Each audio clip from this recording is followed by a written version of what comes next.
miles of range on select trims, advanced tech, and class-leading interior space. Because when you're hauling kids, gear, snacks, and backpacks, space matters. And so does comfort. Just make sure they keep their cleats off the seats. Visit HyundaiUSA.com or call 562-314-4603 for details.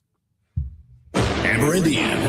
He survived Mom's Weekend at the University of Oregon. Your wife, she just sent you off into the lion's den. Just no worries about it. One of the moms says, so we're going to see you at the 3 o'clock yoga class? She thought you looked like a yogi. My daughter says, you don't want to see that doing a downward dog. Amber Indian.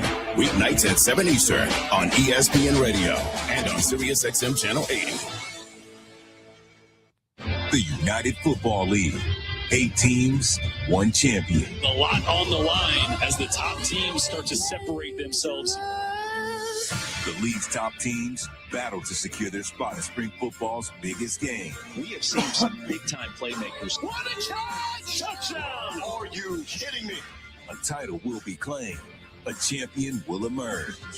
The 2026 United Bowl, Saturday, June 13th on ABC and the ESPN app. Evan, Canty, and Michelle are unsportsmanlike. Joel Embiid has been the face of the shortcomings of the Philadelphia Sixers organization. And I just get sick and tired of, after they lose, after they come up short in the postseason, Joel Embiid giving the perfunctory, we've got to be better top to bottom. I don't want to hear that. It's a broken record at this point. I don't know when the Philadelphia 76ers brass get tired of it. Unsportsmanlike. Weekday morning starting at 6 Eastern on ESPN Radio and on ESPN2. This is Dale from Columbus, previously from the Paul Feinbaum Show. Chris, hold on. Over your left shoulder, right, if you're watching on TV, can you explain that wall over there? You got all my goats here, Paul. You got Dabo Swinney, the goat of college football. You got LeBron James, the goat of basketball. And then you got Paul Feinbaum, the goat of the radio. The Paul Feinbaum Show, weekdays at 3 Eastern on the ESPN app and on the SEC network. ESPN is now the home of MLB.tv. If you have the ESPN Unlimited plan, you'll get a $15 discount on the 2026 seasonal MLB.tv package. And if you don't, no problem. When you sign up for MLB.tv, you'll receive a 1-month free trial of ESPN Unlimited. Cancel anytime without losing your MLB.tv access. Get in on the action at stream.espn.com/MLBTV. ESPN Unlimited auto renews at $29.99 per month after free trial unless canceled. Blackouts and other terms apply. This is Freddie and Harry. Tony, how many games do you believe your NFL team is going to win? I don't trust Baker that much, but the only 2 I know we're going to get is the ones against them dirty birds. That's all I got to worry about. Tony, see, me and Tony be talking on IG, and then she don't come talking like this to me today. Because Shannon was streaming all the calls and making all these Atlanta people. They don't even know Atlanta's in the league. Check out more from Freddie and Harry weekdays at 3 Eastern on ESPN Radio and the ESPN app. The SB Pod with Scott Van Pelt. I find myself often being the old guy that just, because it isn't for me, and I complain and say, why don't you just wear the old jerseys? Atlanta Falcons, you guys put out these new uniforms. Yay, look at us. Just wear the red helmet. How hard is it? Steve Markowski. Thank you. White Shoes Johnson. You're the Spurs. Black and silver. Raiders. Dig. That's a beautiful aesthetic. The Skittles colors are. Yeah. I don't love it. The SB Pod with Scott Van Pelt, wherever you get your podcast. The road to the NBA Finals is happening now on ESPN and ABC. It's make or break now. Best on best now. Oh, what a gorgeous move. Watch him sit with his chest now. Greatness is up for grabs. And the world is watching. Just wait.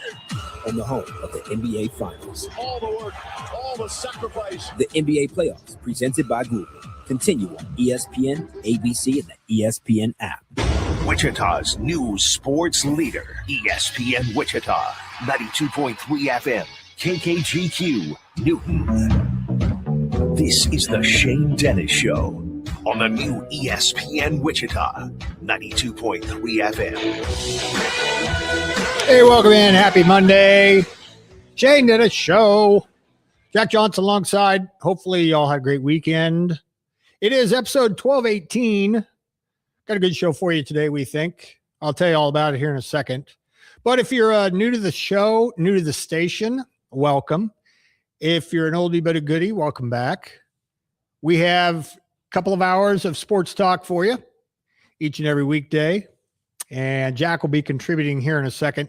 But before we get going here, there are a couple of things I need to tell you about. If you want to be a part of the show, it's not just me and it's not just me and Jack. You can contribute too. We'd like for you to. We have a couple of different ways for you to do that. We have a hotline. So if you want to call, you can. The really Mondays are your best bet because we rarely have guests on Mondays because we have a lot to react to from over the weekend. We do have one segment, though, that's spoken for, Player of the Week. I'll tell you about that in a second. But getting back to the lines that you can use to be a part of the show, you want to call 316-669-4996. That's the hotline. Spoiler, Pat will be giving away lottery tickets later today. So he'll be wanting you to call at a certain time. And when he prompts you to do that, that's the number, 316-669-4996. Text line, I will be giving away stuff on the text line. So you'll need that for that. You'll also need that if you want to reach anybody that works here at ESPN Wichita. All of us have access to the text line. So regardless of who you want to aim your question or your comments or your criticism to, we'll all see it. So that way we can respond in kind if we get to it in time. I do the best I can to keep one eye on the text line. If you're on topic and you got a question or comment about the topic we're talking about, then fire it up. 316-666-2285. That's 666-2285. That's text line. So if you really want to get to us probably in the most expeditious fashion imaginable, use that text line, 666-2285. Smart speaker, got one of those. Tell it to play KKGQ 92.3. Stream the show at work or wherever, your home office, your cave. You got a laptop, you got a computer, you got a tablet. ESPNWichita.com. Check us out there. Click listen live. Also, see a schedule of the shows, what you can look forward to morning, noon, and night on our station. The website takes care of that for you. So swing back by there every so often. We got some good stuff on ESPNWichita.com. Download our ESPN Wichita app. Take us with you wherever you go. Android, iPhone, doesn't matter. Download our app, click listen live, and boom, you got your phone. Just in case you're driving and you're outside the South Central Kansas listening area, you got to drive a ways to not be able to hear us. We got a great signal. But in case you're on vacation or something like that, and you got a long drive ahead of you, then download our ESPN Wichita app and listen through the phone. And that way we will never fade away. You can also listen to past shows and or segments on the app. So just about anything you need from us, we got you on that app. So very handy to have. Also, live stream us. I am on the stream today, video stream, on our X channel at ESPN Wichita. If you're on X, swing by there and you can watch the show. Same way with our Facebook page. Same with our YouTube channel. Please subscribe to that YouTube channel. That way, you basically will have us bookmarked. And anytime we're here at our Equity Bank Park studio, you'll be able to watch the show and see what we're going to talk about next and what we've already talked about down on the ticker, down on the bottom of the screen. We'll have all your pertinent information, what we're going to talk about, what we did talk about, the numbers that you need in case you forgot them, our text line, our hotline, our Twitter handles. I think those are up there too. And so check us out if you're fortunate enough to do so. We are at our Equity Bank Park studio. It is May 18th.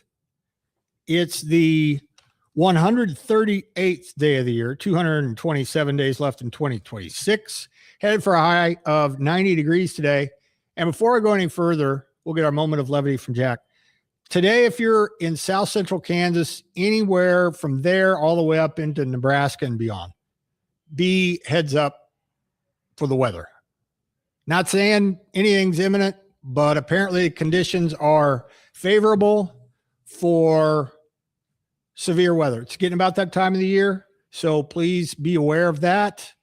Keep an eye on the sky if you can, and just check the conditions every so often because they're pretty favorable for severe storms and or maybe even a tornado. So don't want to be doomsayer or fearmonger, but just heads up. If you're anywhere within the sound of my voice on the radio, you know it. It's warm outside, it's muggy, it's windy, and something could pop up. So just be aware of that. We'll get back to the weather a little bit later on the Twitter portion of the show. But first, as promised, our moment of levity. Jack tries to make us laugh here on a Monday. In the light of the rising frequency of human/grizzly bear conflicts, the Montana Department of Fish and Game is advising hikers, hunters, and fishermen to take extra precautions and keep alert for bears while in the field. We advise the outdoorsmen to wear noisy little bells on their clothing so as not to startle the bears that aren't expecting them. We also advise outdoorsmen to carry pepper spray with them in case of an encounter with a bear. It's also a good idea to watch out for fresh signs of bear activity. Outdoorsmen should recognize the difference between black bear and grizzly bear poop. Black bear poop is smaller and contains lots of berries and squirrel fur, while grizzly bear poop has little bells and smells like pepper. Any joke that goes on that long better be good at the end. National No Dirty Dishes Day is today.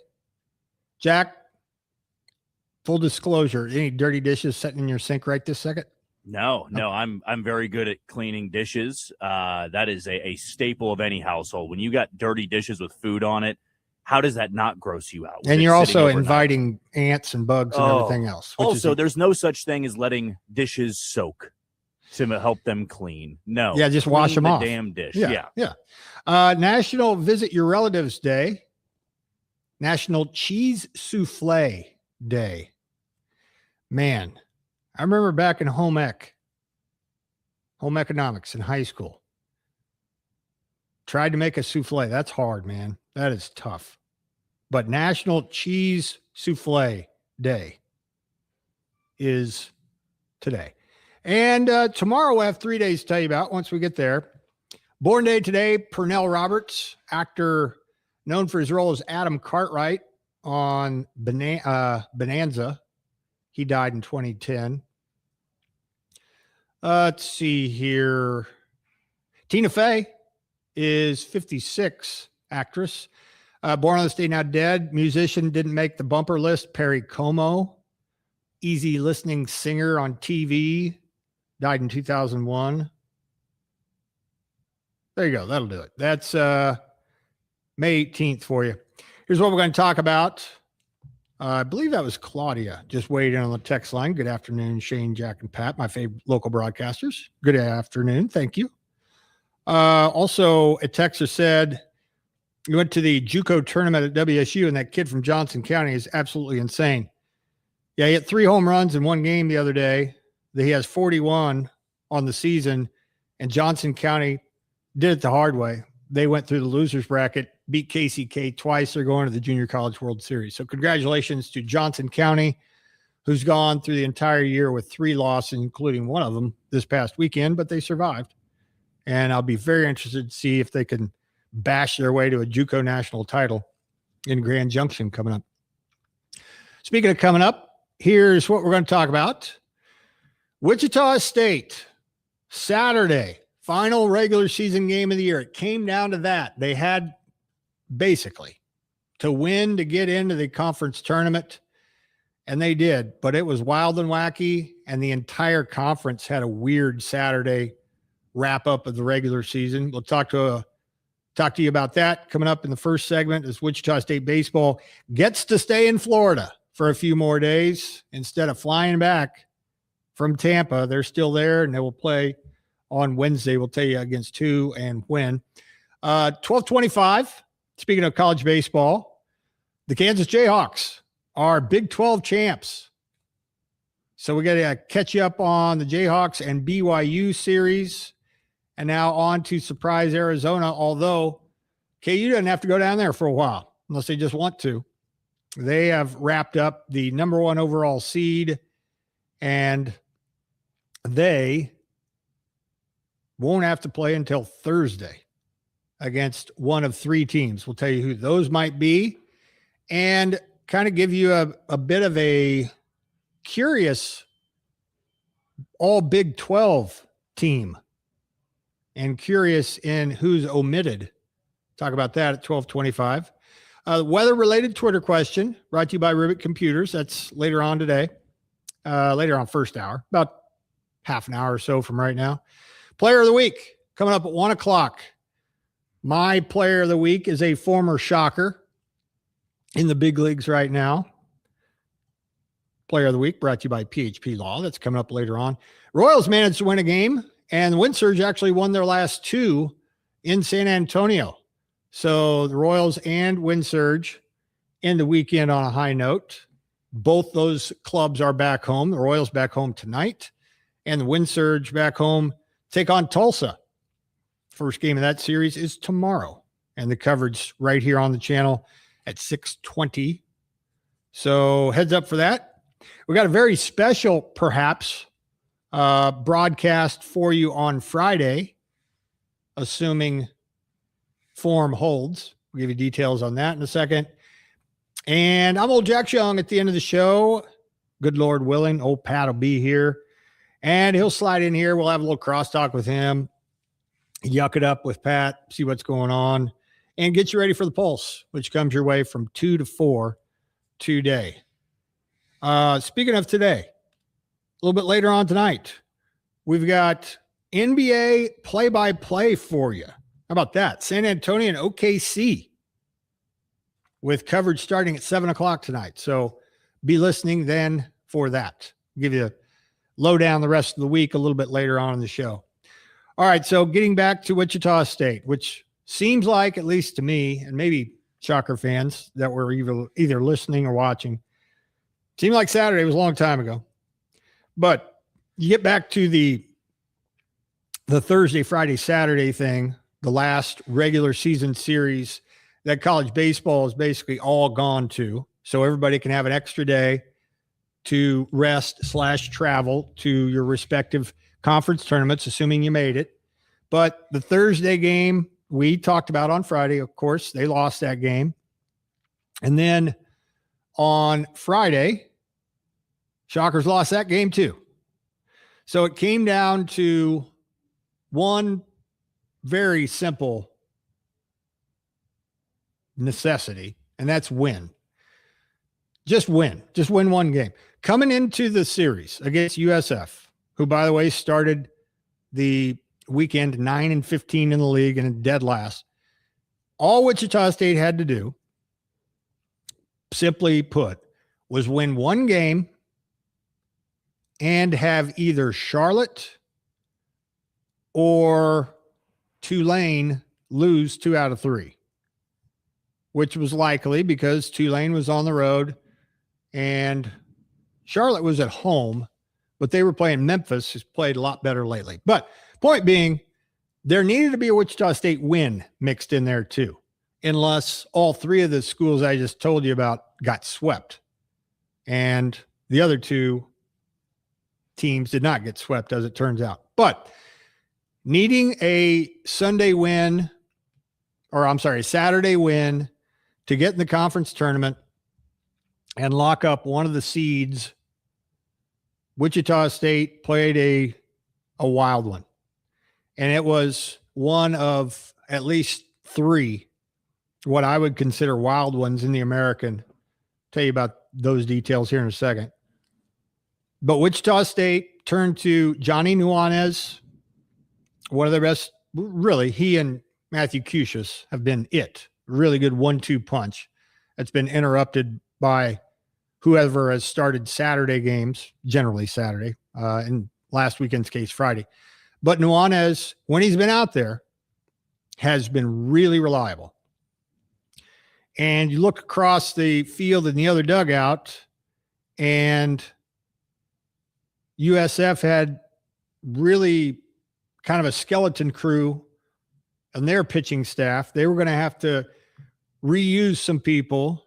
They started a reliever, and on paper, Wichita State had the advantage when it came to available pitching in a had to have it. It was basically a winner take all game. If USF won, there was an outside chance that they would get in to the conference tournament starting the weekend in dead last.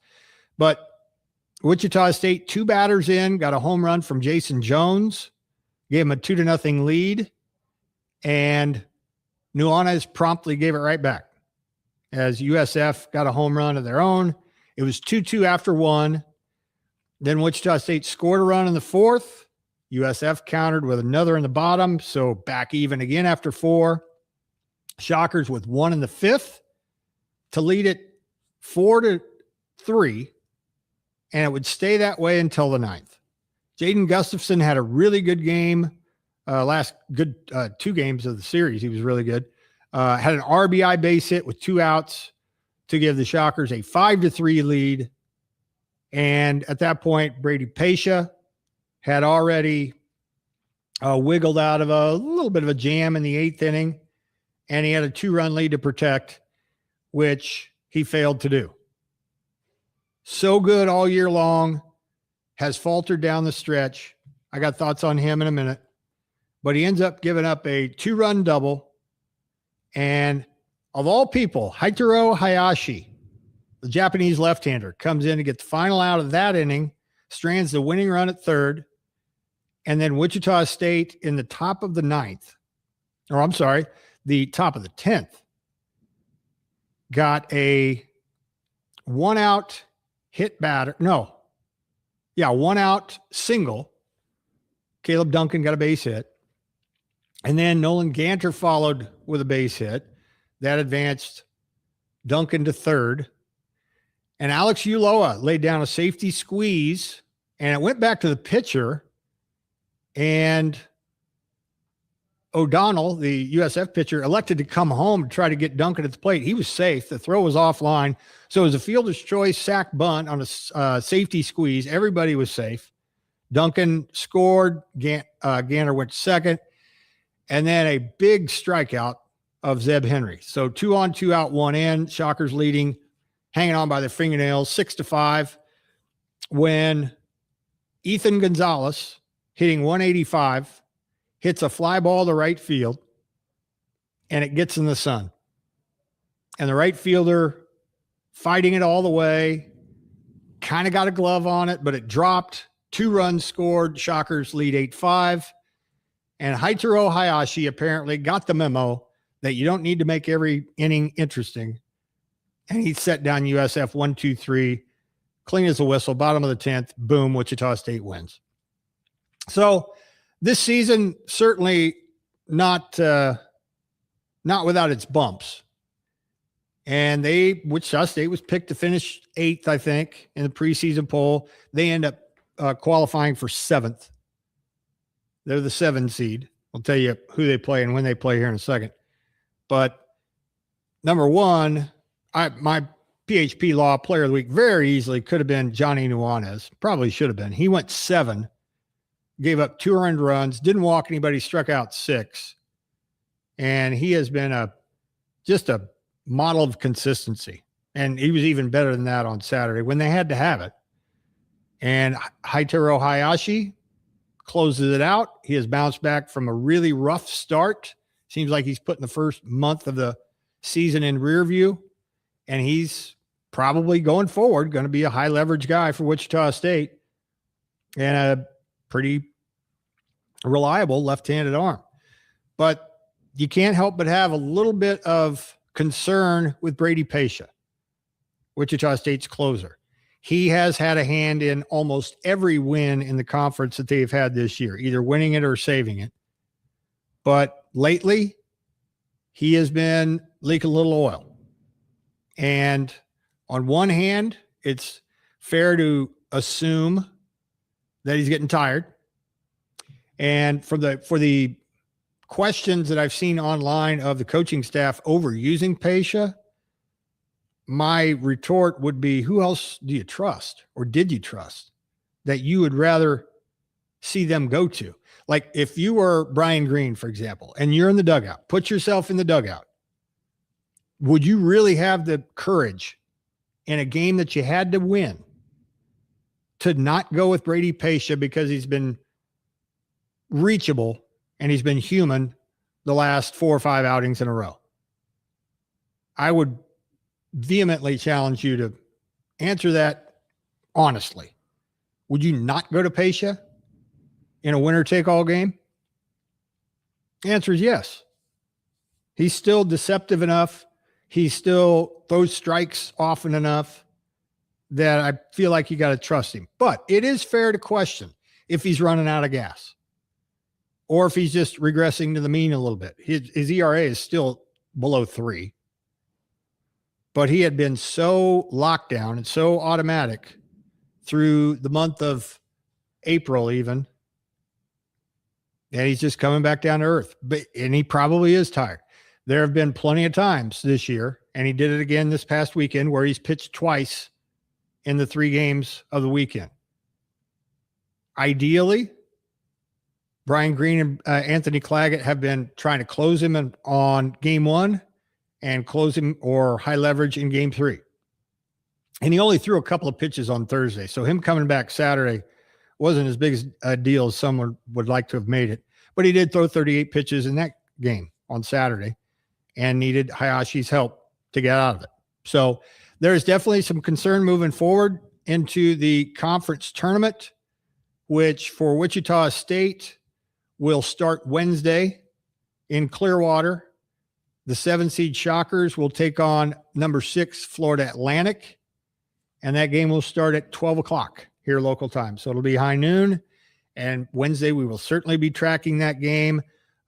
Just a heads up or maybe a little warning. If you want to know what's going on with the Wichita State game, then you should be watching it, because we will keep our eye on it and we'll give you updates for those that are out and about and unable to keep up with it or whatever.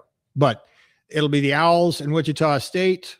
Shockers won 2 out of 3 in the week or in the regular season series. Keep it in mind, this is single elimination. Win or go home. But if Wichita State does win on Wednesday, they would play Rice on Thursday, and then they would be in the double elimination portion of the bracket. So if the Shockers win Wednesday, they'd be able to exhale a little bit and then head into the game on Thursday against Rice, who they took 2 out of 3 from in the regular year too.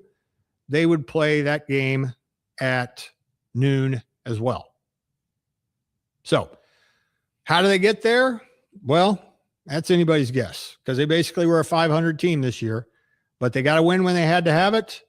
You hope Cusius is raring and ready to go. You also hope Johnny Nuanez, who'll be on 4 days rest if you want to bring him back on Thursday, pitch Saturday, Sunday, Monday, Tuesday, Wednesday. Yeah, if he pitches Thursday, if they want to go with Nuanez on Thursday, I think they can on 4 days. But he also has missed a couple of starts this year due to I don't want to call it an injury, but a tender elbow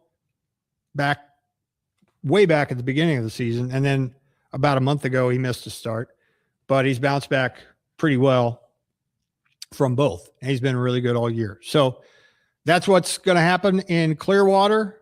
Shockers and Florida Atlantic will play the first game at noon Central Time. Single elimination, win or else. So Wichita State had to have it. They got it, and we'll see what they do with it. When we return, a team that doesn't have to play until very late this week, and a team we might be featuring on our airwaves on Friday if they win. The Big 12 champs, Kansas Jayhawks, will be your number 1 seed, and they made a little history over the weekend in Provo. Took 2 out of 3, KU did. We'll talk about that coming up here in just a second. We'll also get to the Twitter question. It is brought to you by Rivet Computers today. So we'll talk about that. And then Player of the Week a little bit later on too. But when we come back, we need to celebrate the Kansas Jayhawks Jack and Pat, I'm sure, were beaming with pride over the weekend as Coach Fitz and the Jayhawks can celebrate. And they probably are in Lawrence. We'll talk Jayhawk baseball coming up in just a second. You're listening to the Shane Dennis Show on ESPN Wichita, 92.3 FM. You guys out there, listen up, especially if you're over the age of 30. Look, we're never going to be as young as we are right now. So you might as well get busy living.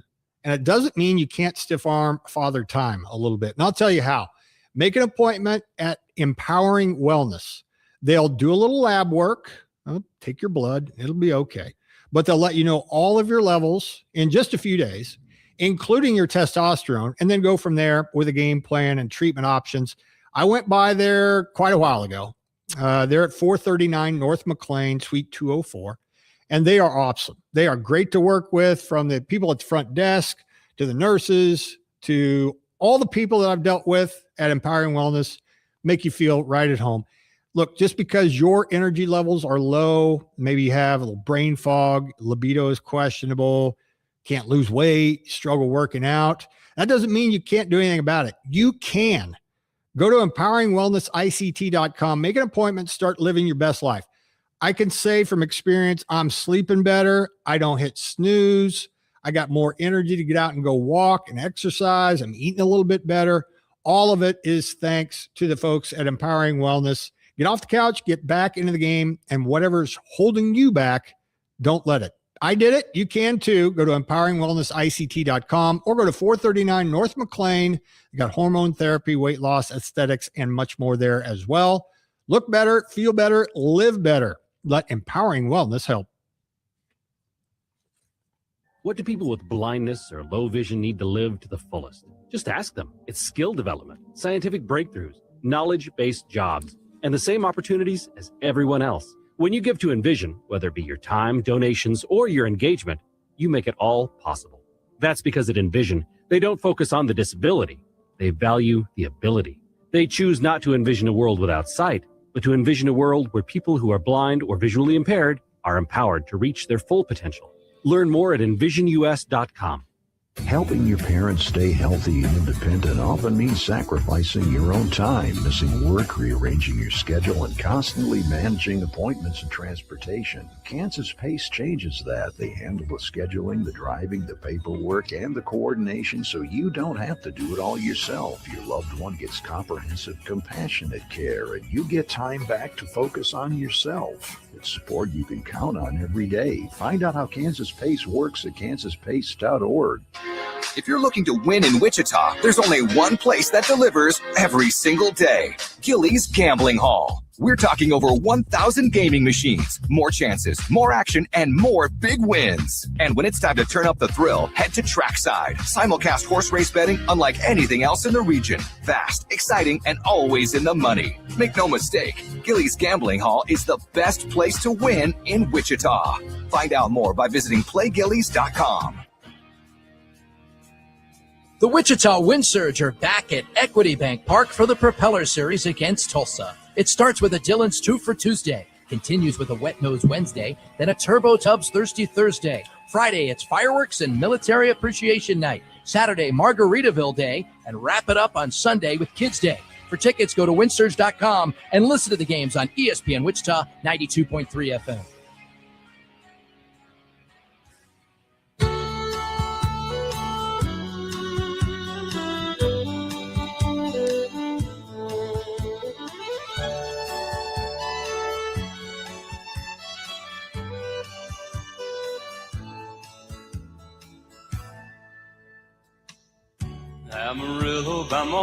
The great George Strait, born today. 12:29. Keep the baseball talk going. Keep the college baseball talk going. The Kansas Jayhawks had a stellar weekend as KU needing to win a couple and they're needing to be a West Virginia loss mixed in there. Well, that's exactly what happened. KU wins the first two games of that series in Provo against BYU. And in the process, that Friday game, West Virginia got beat. So that gave KU the title outright. 22-8 overall, the top seed in the 12-team field after clinching its first Big 12 regular season title in program history. Plenty of history made over the weekend in Provo when it comes to Kansas baseball. We'll get to that here in a second. But the field is set, and on KU's side of the bracket, they get the double bye as the number 1 overall seed, don't have to play until Thursday. And in beating BYU 2 out of 3, that knocked the Cougars back into the Tuesday game. So they will have to, if you play Tuesday, you have to win 5 games to win the title. And of course, KU doesn't have to start the tournament until Thursday. But BYU and Texas Tech will play Tuesday night. The winner of that game will play Baylor Wednesday night. And then the winner of that game will play Kansas on Thursday afternoon. Just a programming reminder, if Kansas wins that game, we will broadcast the KU game on Friday against the winner of Oklahoma State and UCF, played earlier on Thursday. So OSU is number 5, UCF is number 4. The winner of that game would take on the winner of KU versus one of 3 teams, those of which I just told you about. The winner of Texas Tech BYU survives. They will play Baylor. Winner of that plays Kansas. Keep it in mind, this is a single elimination tournament all the way through. And I don't know if playing in Surprise, Arizona has anything to do with it or not, but that's probably pretty smart because pretty much everybody at some point, if they play long enough, are going to have to play during the day there.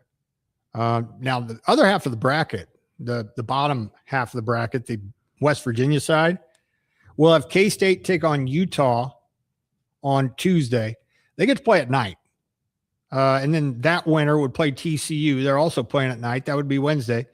And then the West Virginia game, whoever wins the TCU versus Utah or K-State, then that game would be played late afternoon in Surprise. So, you got weather to deal with there. But the championship game will be played on Saturday, late afternoon, Surprise, Arizona. But big takeaway here is KU wins its first Big 12 title in baseball in its history.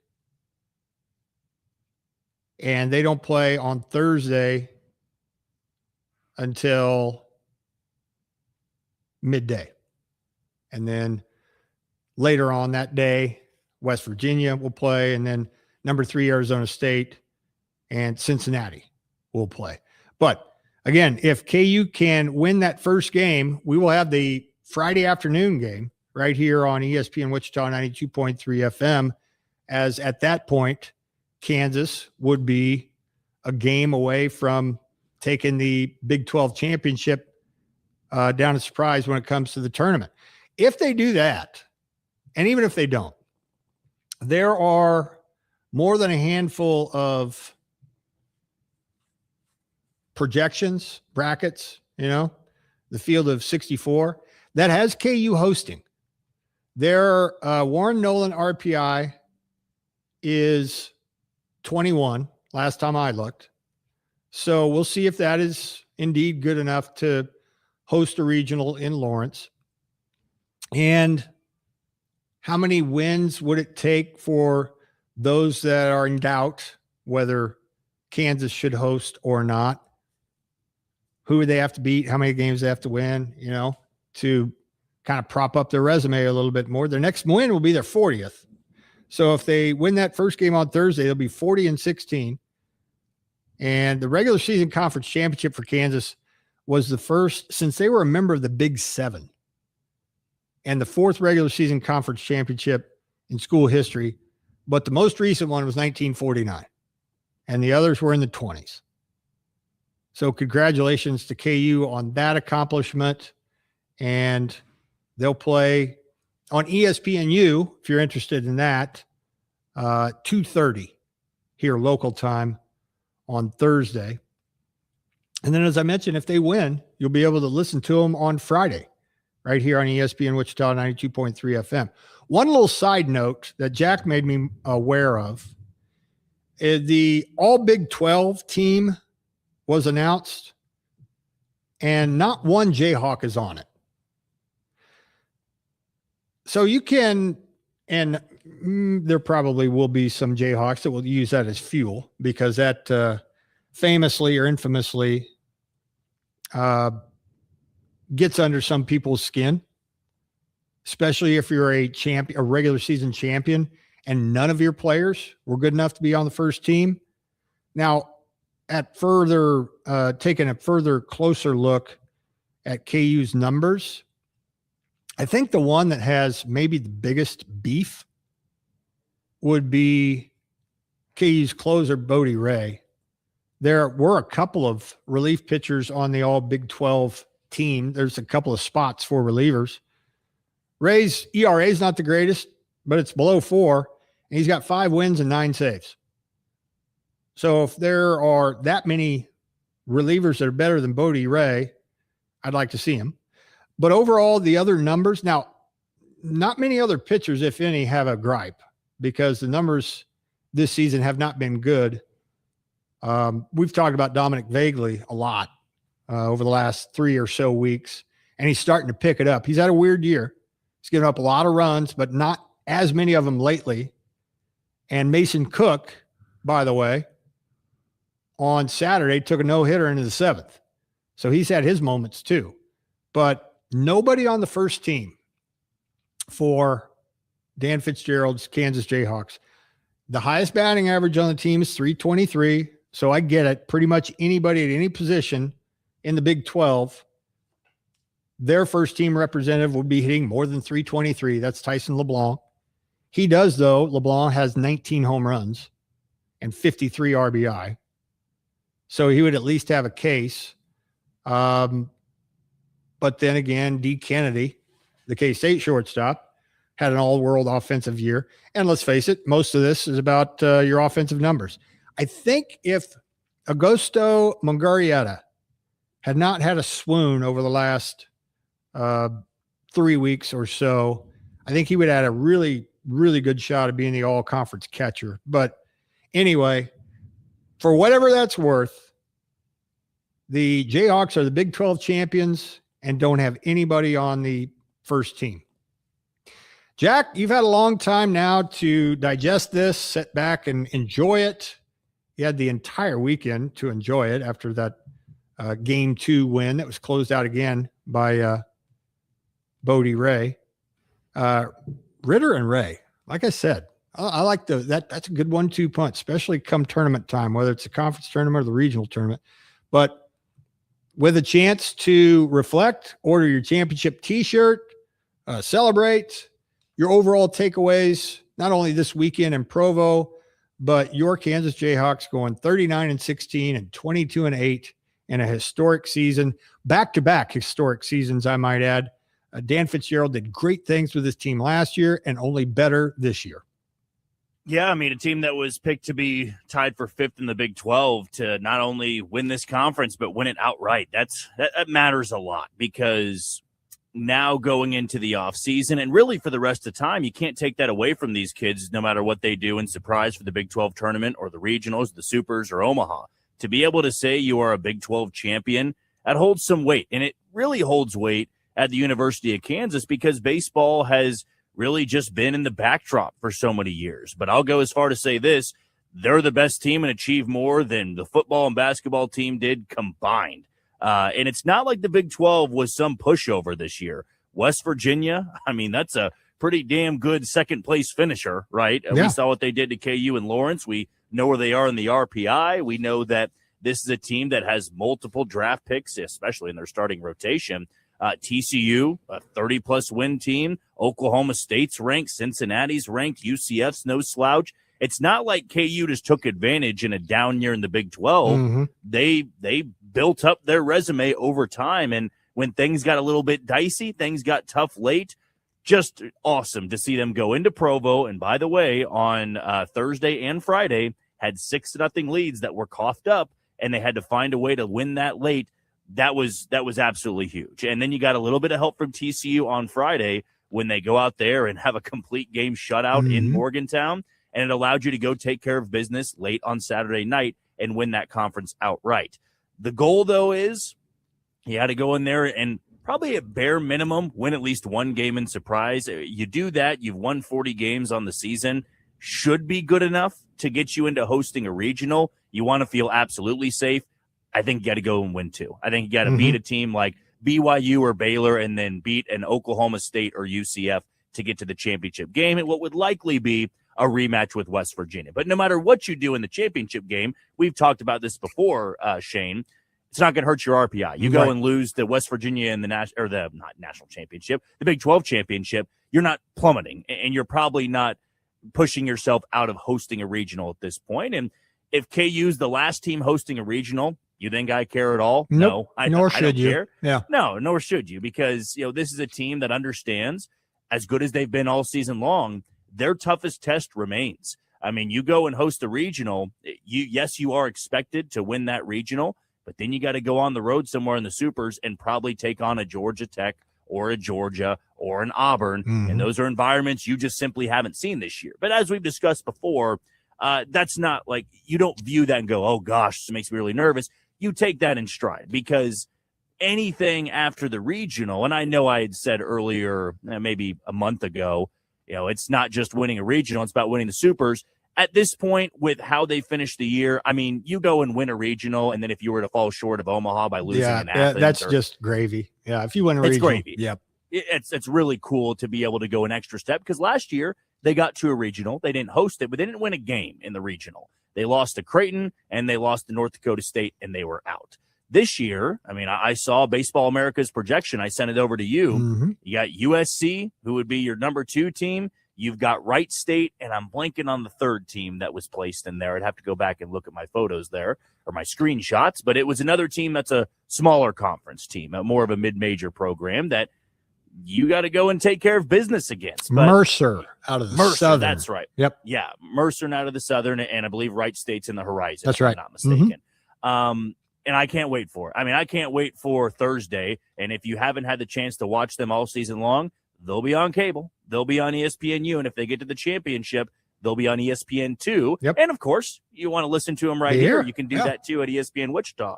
Can't wait, though, to win that series in Provo and to get a little bit of help from TCU. It's so refreshing, and I'll be honest, I was a little bit puckered up all week long because I knew they had such a big cushion going into that West Virginia series, and then to get swept, and you're thinking, oh, boy, now you got to go to Coors Field at the college level. See, that's what I kept in the back of my head too, and reminding you, and maybe it gave you unnecessary angst. But man, when you play in the Mountain Time Zone, the game is never over until you get out number 27. And they found it out twice and came out on the winning side in both of those games. So good for them to live that. And by the way, I'll just go ahead and say it right now if it hasn't already come out. Dan Fitzgerald's going to win the Coach of the Year again. So that's going to be back-to-back years that he'll be the Big 12 Coach of the Year, especially in light of where they were picked to finish. But just when you have what you think is the best year in the history of the program, short of 93 and 94, when they went to the College World Series, they're back.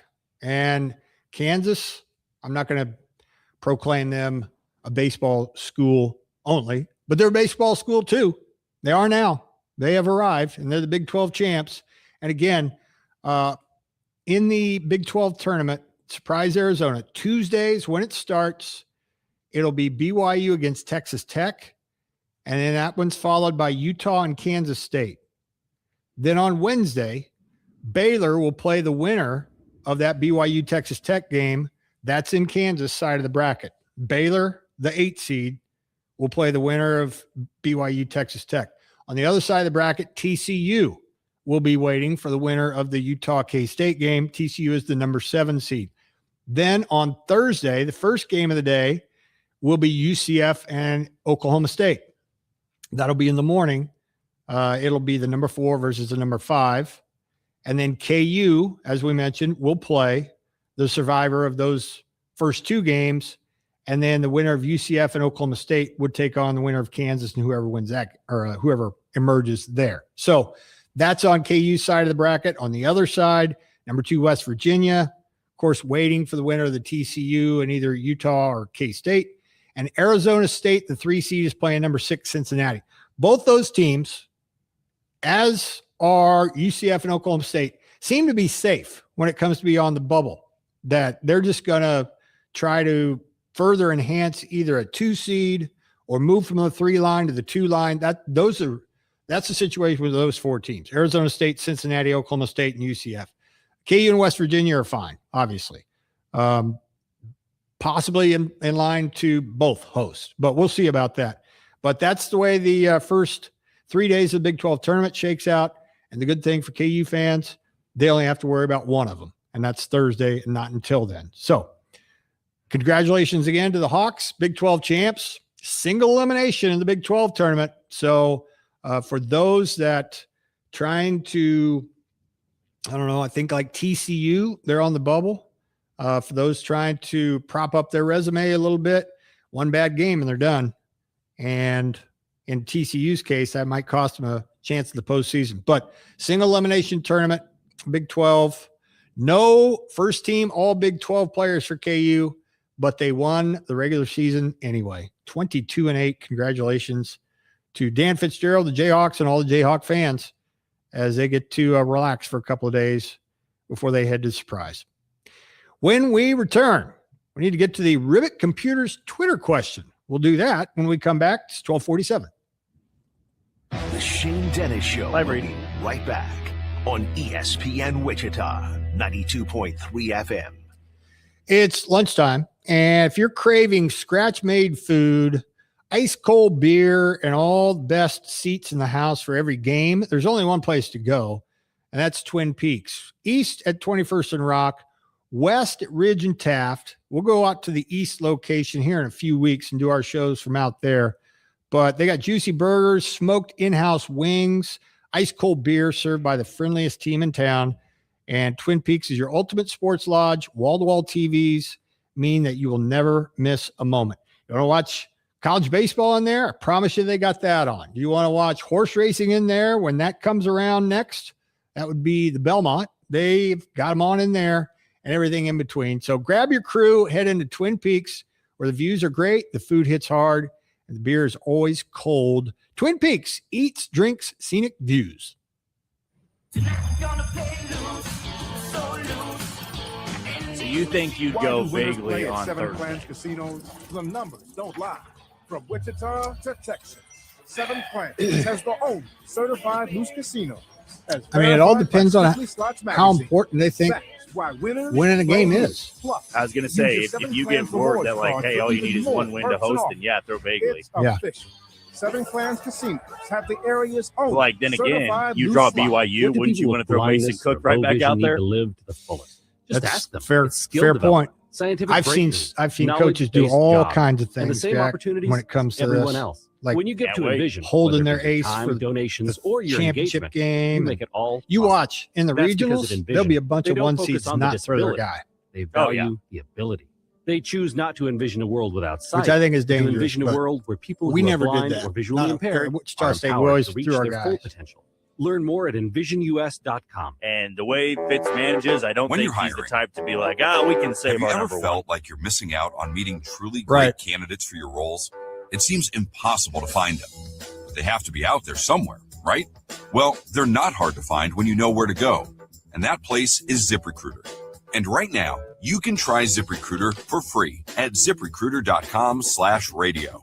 ZipRecruiter helps 10 million people with their job search every day. And because these people are actively looking for jobs just like yours, it's easy to find the right person right away. In fact, 4 out of 5 employers who post on ZipRecruiter get a quality candidate within the first day.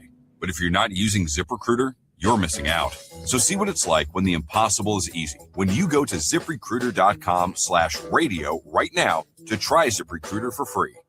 Once again, that's ZipRecruiter.com/radio.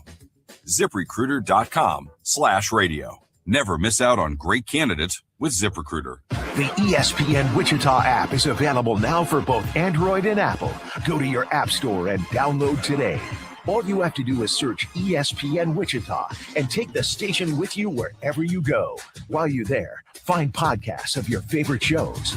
Sign up for our app-only contests. Send a text into the show and much more. The ESPN Wichita app, your source for sports in Wichita. ESPN Wichita 92.3 FM.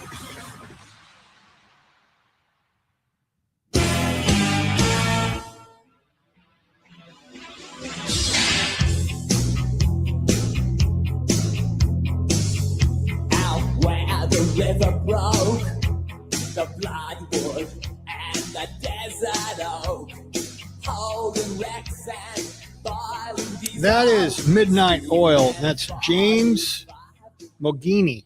It's his born day today. It's 12:51 now. Shane and Jack with you here on a Monday. Hopefully everybody's having a good start to it. Again, we always lead with the weather. We lead with a joke, day, what the weather's going to be like today. And so far, it looks like, at least at this point, in south central Kansas, we're setting okay as far as the weather is concerned. If you joined us late and if you missed it, chance for severe weather, at least conditions are favorable for severe weather today and into tonight. So we wanted to keep you apprised of that. And with that, it was part of the Twitter question. It's getting that time of the year, and not only for Wichita, but Kansas City too. I've noticed all the way up to KC and into Nebraska, everybody kind of needs to be on alert and check the skies and check wherever you check your weather, because it's getting close to summertime and you got chances of pop-up T-storms and tornadoes, God forbid. But again, so far here in Wichita, it's just been warm and windy. It's overcast, but doesn't look threatening, at least to this point. And whatever's going to happen, if it is, doesn't look like it's going to happen in the foreseeable future. But we'll continue to monitor that. And certainly if conditions get worse, we'll let you know. But the Twitter question has to do with weather, and it has to do with us in the Midwest. How do you get your severe weather updates / information? At ESPN Wichita, of course. You can follow me at Shane Dennis 34. I failed to mention that. You can also follow Jack. You can follow Jackson, who works here. You can follow Pat, who works here on Twitter or X. Just search their names. But how do you get your severe weather updates / information? Weather Channel, your favorite local TV weather person, app on your phone, or the radio. Now, the radio part, I wanted to kind of be more specific with that. And I don't know if I ran out of characters. That probably was it. But radio / storm chasers, because there are obviously some all around the Midwest and including Wichita. But you Midwesterners, how do you get your severe weather updates / information? Weather Channel, favorite local TV weather person, app on your phone, or you actually listen to the radio? That question brought to you today by Rivet Computers. If you've got a broken phone and you're in Wichita, cracked screen, dead battery, won't charge, whatever it is, Rivet Computers has you covered. They have been Wichita's go-to for fast, affordable phone repairs for over 20 years. Most fixes are done same day. Walk-ins are always welcome. Don't wait days or spend a fortune. Hop into Rivet Computers and get your phone back up and running today. Still got plenty of time. We got all day to vote and repost, so head on over there and do that. Coming up this week, now that we are in a brand new week, to let you know what we can look forward to, play-by-play and otherwise, here on the channel. We'll have plenty of play-by-play for you this week, and it'll vary, which we like. We'll mix it up, and it'll start tonight with San Antonio and Oklahoma City. NBA playoffs, coverage starting at 7 o'clock, following overtime. So Jack will crank out some OT at 6, and then we'll have coverage beginning at 7 o'clock between San Antonio and Oklahoma City in the Western Conference. So that should be a bang-up start to that series as Wemby and SGA, the two-time MVP, will square off with coverage starting here at 7 o'clock. So we look forward to bringing that to you. And then back to baseball, the next 3 days at 6:20 with coverage of Wichita and Tulsa in the Texas League, the Propeller Series, cranking back up. Tulsa has cooled some. They're not actually the best team in the Texas League North anymore. They started off like a house of fire, but it'll still be a good test for the Surge as Tulsa's still over 500.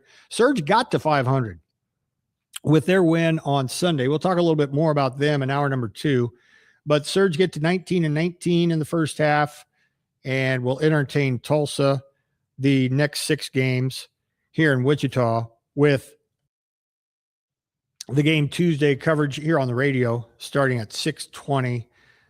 Same for Wednesday and Thursday, more Surge baseball. Then on Friday, we have the possibility of KU baseball Friday afternoon. If they win their first game in the Big 12 tournament, we'll have their second game coming up on Friday late afternoon right here on ESPN Wichita 92.3 FM. Now, as far as where I'm going to be, if you're into that sort of thing, we will continue to be on location after we were out at Gillies Park City on Saturday, getting you ready for the Preakness at Trackside. I will be at the brand new Johnny's on East Douglas.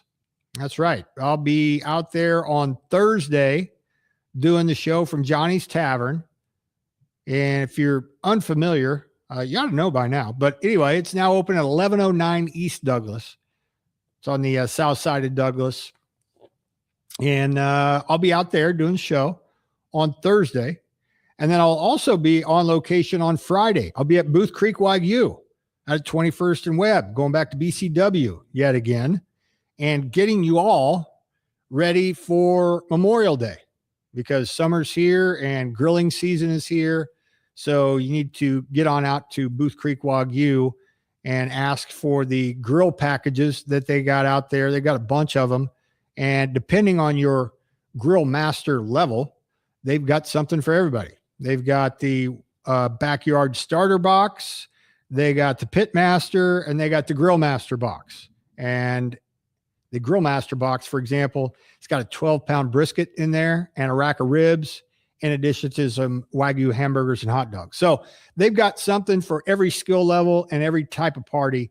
And I'll be out there at Booth Creek Wagyu on Friday from noon. We'll be doing both shows out there, actually, but I'll be kicking it off at noon on Friday at 21st and Webb. Thursday at noon, come by and eat lunch with me at Johnny's, will you? And maybe have a beverage too, right? So that's what we're going to be doing out there. And then, of course, looking forward to Memorial Day. We will have no local shows. We'll be doing basically a double header in baseball for you instead, starting with St. Louis and Milwaukee at 1 o'clock, followed by a really special, I think you could say, Monday Wind Surge game. Normally, Mondays are off days for teams in the Texas League and teams basically in the minor leagues, period. But because it's Memorial Day, the Surge in Springfield will be playing an afternoon game at 4:30 in Springfield.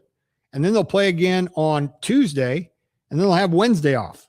So it's an interesting little scheduling quirk in the Texas League around the Memorial Day holiday weekend. Surge in Tulsa here from tomorrow through Sunday afternoon. And then we will be off, myself and Pat and everybody here. We'll be off for Memorial Day, but the Surge will be back on 4:30, first pitch in Springfield, 6:30 on Tuesday, first pitch in Springfield. And then on Wednesday, the Surge will get the day off. So that's the very latest with Wind Surge play-by-play that you'll hear here on the channel.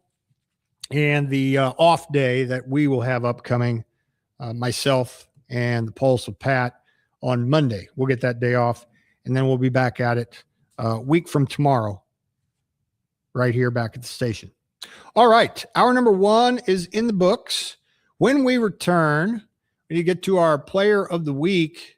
Again, mine could have been Johnny Nuanez. If you missed the very first part of the show, Wichita State winning over South Florida, and I had to have it game in order to get to the conference tournament. They won 8-5 in 10 innings.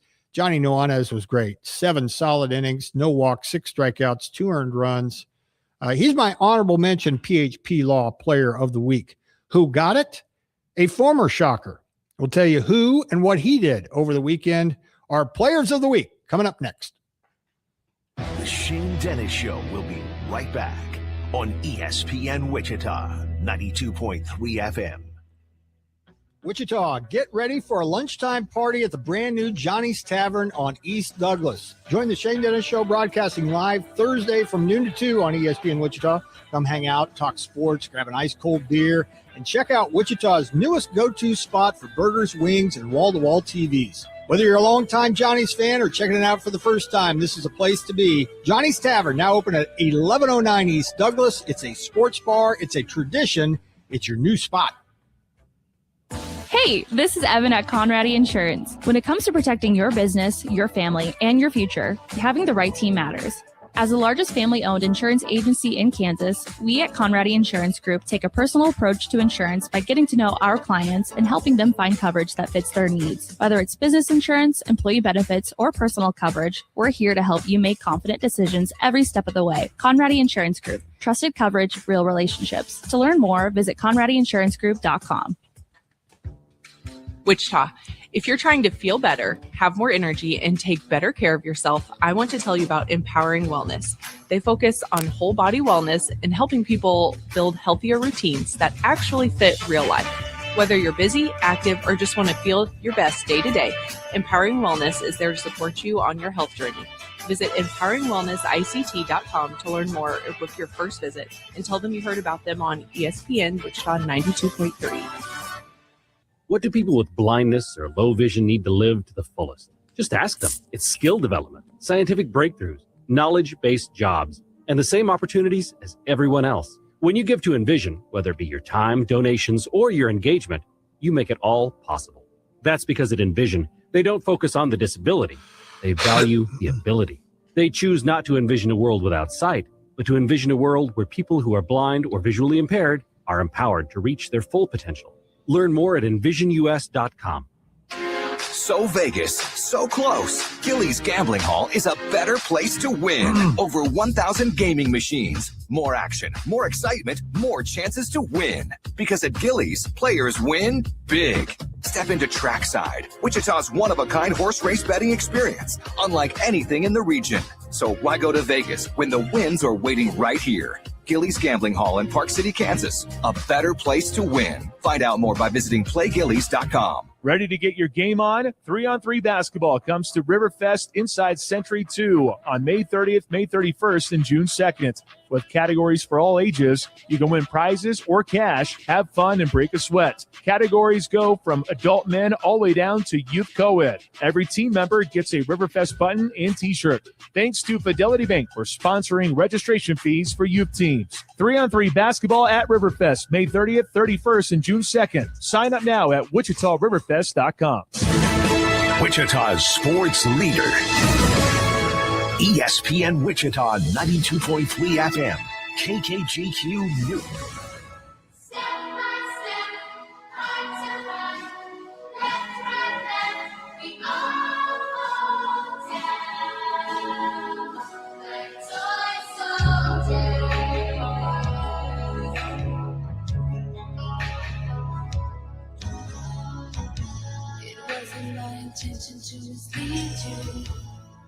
Martika, born day today.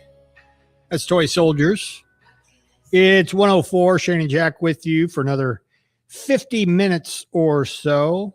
We'll have a little I'm Old Jack Young at the end of the show. Pat will be here by then. We'll talk a little Royals in the next segment. A little wind surge as well. They won their last two in San Antone. The Royals will welcome Boston to town. And a time change to the game tonight. First pitch time change, that is, due to expected weather up in KC. We'll tell you about that. We'll have our very own Jack Johnson at the old ballpark tonight, getting some audio and giving us the very latest with Royals baseball as their homestand starting tonight. But before we get there, speaking of the Red Sox, my player of the week plays for the Red Sox and used to play at Wichita State. I'll tell you who that is here in just a second. But Prochaska Howland Prochaska Law bring you our player of the week.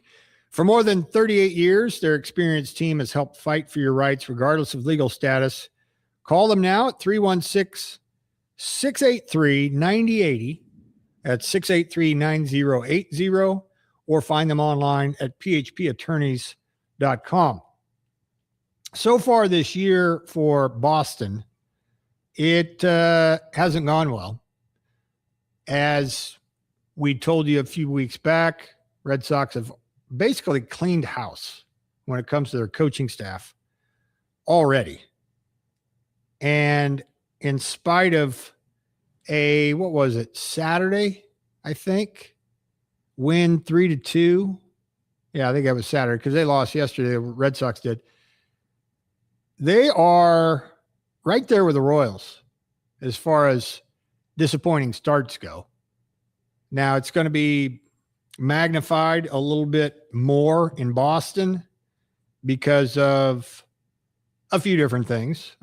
People from the Northeast, don't want to stereotype, but sports fans in the Northeast get irrational a little bit.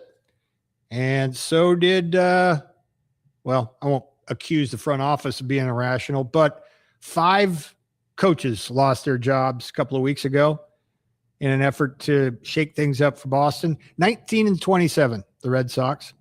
They will be taking on the 20-27 Royals. Talk about them a little bit more in the next segment. But my PHP Law player of the week is a guy that started his collegiate career in Wichita at Wichita State, was a very, very potent two-way guy, and you just don't see those really anymore at the college level. And if there is one that I'm overlooking or a couple, then forgive me. But two-way players, real impact two-way players, pretty few and far between, really. And Peyton Tolley was one of them at Wichita State. He, in his freshman season, pitched and hit both, but rarely at the same time. And I don't know that he did it, even if he did it once, it wasn't much more than that. Games that he pitched, he didn't DH that particular year. Games that he didn't pitch, he was the DH. And for those of you who didn't get to see him play in college, he hit, if you know Tolley, he's huge, the big guy. He hit bombs, man. And there was one in particular, I don't remember who it was against, but if you've ever been to X Stadium, it cleared the back fence and bounced about halfway through the parking lot. And I don't think they had TrackMan then. I wish they did, to find out how far Tolley would have been given credit for a home run. But then his last year here, his sophomore year, he actually did both. I forget who it was, whether it was Lauren Hibbs or I think it was Hibbs, because his freshman year it was Eric Wedge. But Hibbs was like, screw it. You're doing both. And I'm not taking your bat out of the lineup just because you're pitching that particular day. But anyway, he goes on to, as you probably know by now, TCU, transferred after his sophomore year. This was at the height, or not the height necessarily, but the beginning of the NIL, players getting paid. And, it didn't take a genius to understand why he was considering transferring and going into the transfer portal. And according to him, it was a gut-wrenching decision. And I say that because I know him a little bit. I don't know him well, but I know him a little bit. And if there was one thing about Peyton Tolley, was that he still does, he wore his heart on his sleeve. You never had to guess what he was thinking. He's an animated guy. You could tell he really likes playing baseball. Certain guys you can't. And this is the the era of over celebrations and bat flips and bringing attention to yourself. And look, I'm not going to weigh in on that. That's just the way things are nowadays. But his animation was pure and sheer joy, and it still is. He reacts on the mound in Boston a lot like he used to react here in Wichita, and I'm sure in Fort Worth for TCU. But I bring that up because when a guy like Peyton Tolley says he's struggling with making a decision, you tend to believe him because he's nothing if not 100% honest. And I mean, listen to him do interviews after his outings with the Red Sox. He's still that way. And I remember at the time, that particular summer, his now late mother, Gina, God rest her soul, who's just salt of the earth, the whole family was and is. But that summer, there was a little back and forth between myself and her and how torn she said that Peyton was to make a decision to potentially leave Wichita State.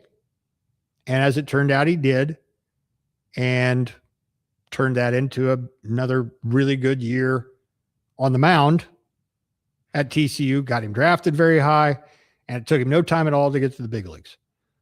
But all that backstory as to not only is Peyton Tolley my player of the week, I think so many people that followed Wichita State and probably that 1 year when he was at TCU are unbelievably big Peyton Tolley fans, even if you don't like the Red Sox. Now, in the Royals case, you don't have to worry about that because he won't pitch in the Royals series, not scheduled to anyway. So you won't be torn to be pulling for Tolley, but be pulling for the Royals to beat him at the same time. No such conflict because he pitched on Saturday. But on Saturday, he went 8 innings, a career best 8 innings, and survived a home run allowed to Drake Baldwin. But he got a 1-2-3 8th inning to complete his 8. And he held the Braves to 4 hits and 2 runs and only 85 pitches. And maybe, just maybe, if he had a little more cushion to work with, he'd have had a chance to go out and throw a complete game. But it took a Houdini act by Aroldis Chapman to close the game. He ended up loading the bases and then took a liner off of his foot that he kicked over towards first base. And if you know Aroldis Chapman, he's like 6'6" or 6'7", scampered up, picked up the ball, flipped it to first, closed it out, ended up saving the win for Tolley, who ends up having basically his best outing as a big leaguer. But all that a long way to a short path, as Jordan Foote would say, and he'll join us tomorrow. But my PHP Law Player of the Week is Peyton Tolley. And it's always good to bring up Peyton Tolley really for any reason, because if you know him at all, or again, if you followed him, he's a likable guy. And and I'm a little biased because I like him as a kid. I like him as a person. But his reactions, his animated behavior on the mound, to me are a little bit different than some of the others that you see that are just basically attention grabbing, bat flips and reactions after you get a double or you get a big base hit.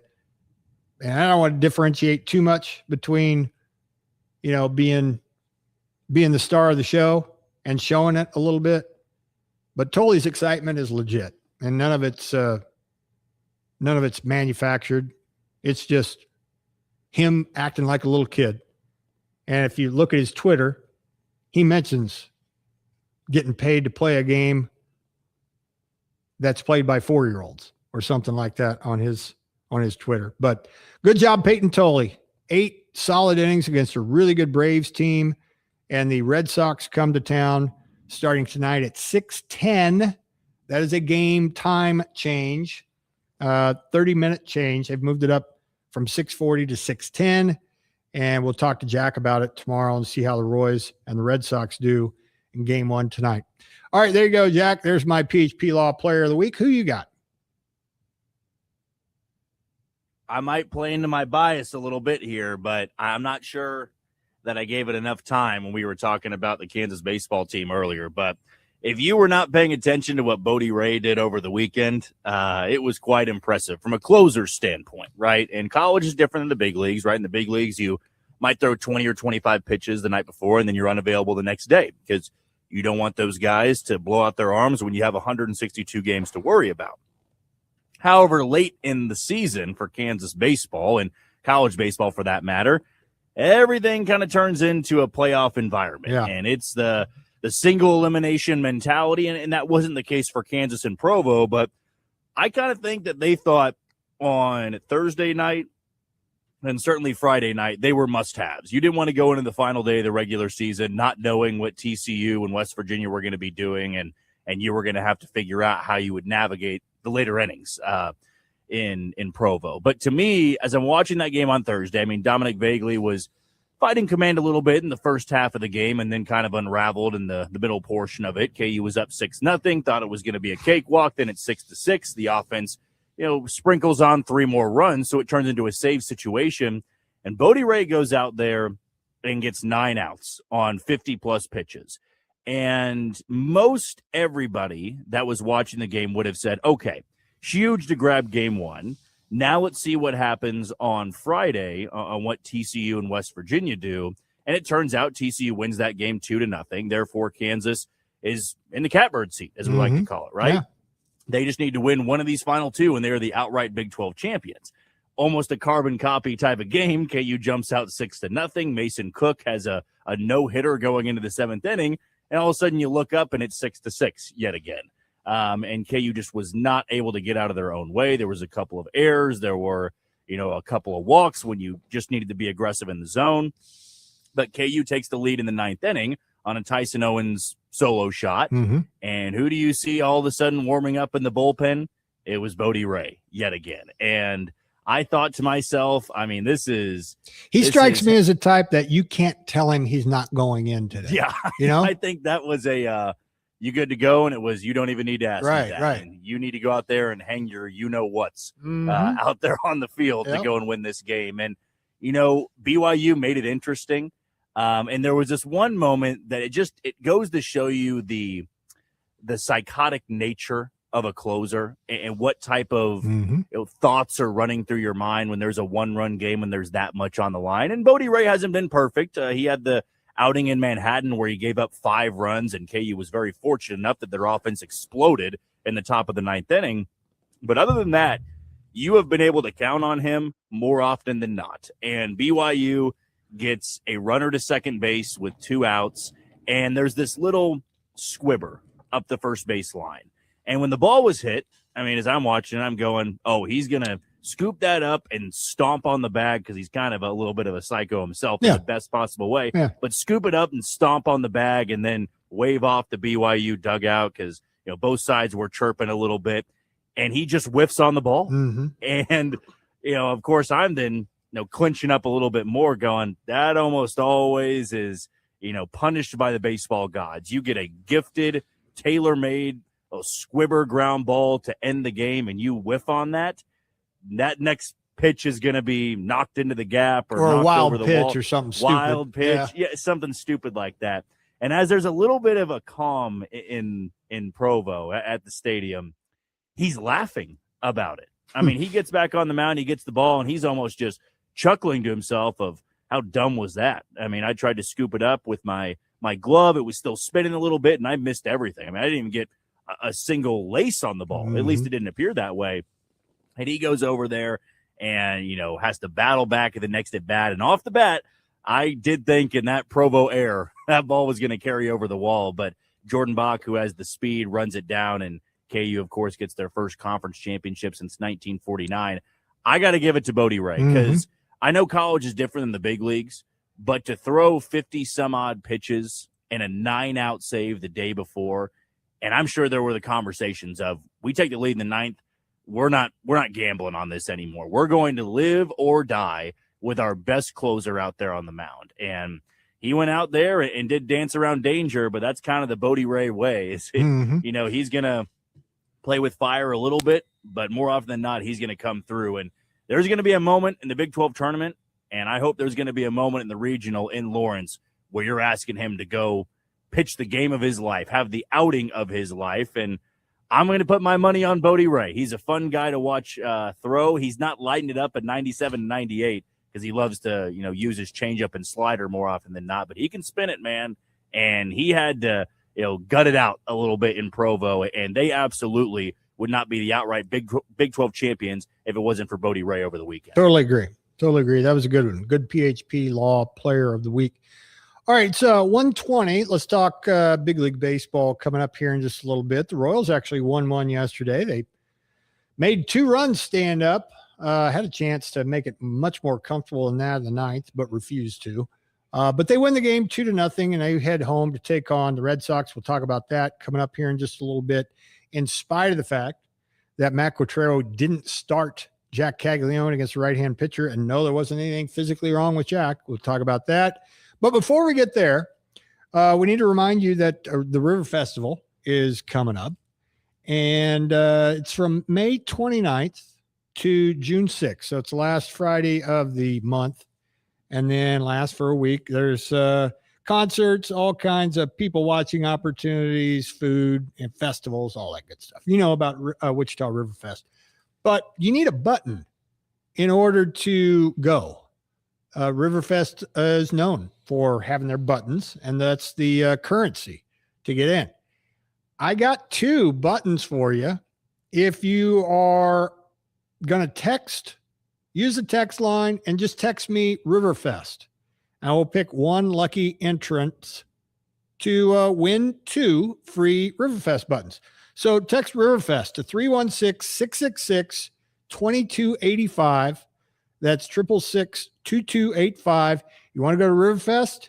I got 2 buttons for you for free 99, free o charge. Just text me Riverfest to 316-666-2285. Royals won a game. We'll talk about that. And also the Wind Surge won a couple, 5-2 on Saturday, 6-3 on Sunday. We'll tell you about that and tell you about Colt Emerson and why you should pay attention to his name too. Pro baseball talk. When we come back, it's 122. The Shane Dennis Show will be right back on ESPN Wichita, 92.3 FM. Finding great candidates to hire can be like, well, trying to find a needle in a haystack. Sure, you can post your job to some job board, but then all you can do is hope the right person comes along, which is why you should try ZipRecruiter for free at ZipRecruiter.com/radio. ZipRecruiter doesn't depend on candidates finding you. It finds them for you. Its powerful technology identifies people with the right experience and actively invites them to apply to your job. You get qualified candidates fast. So while other companies might deliver a lot of hay, ZipRecruiter finds you what you're looking for.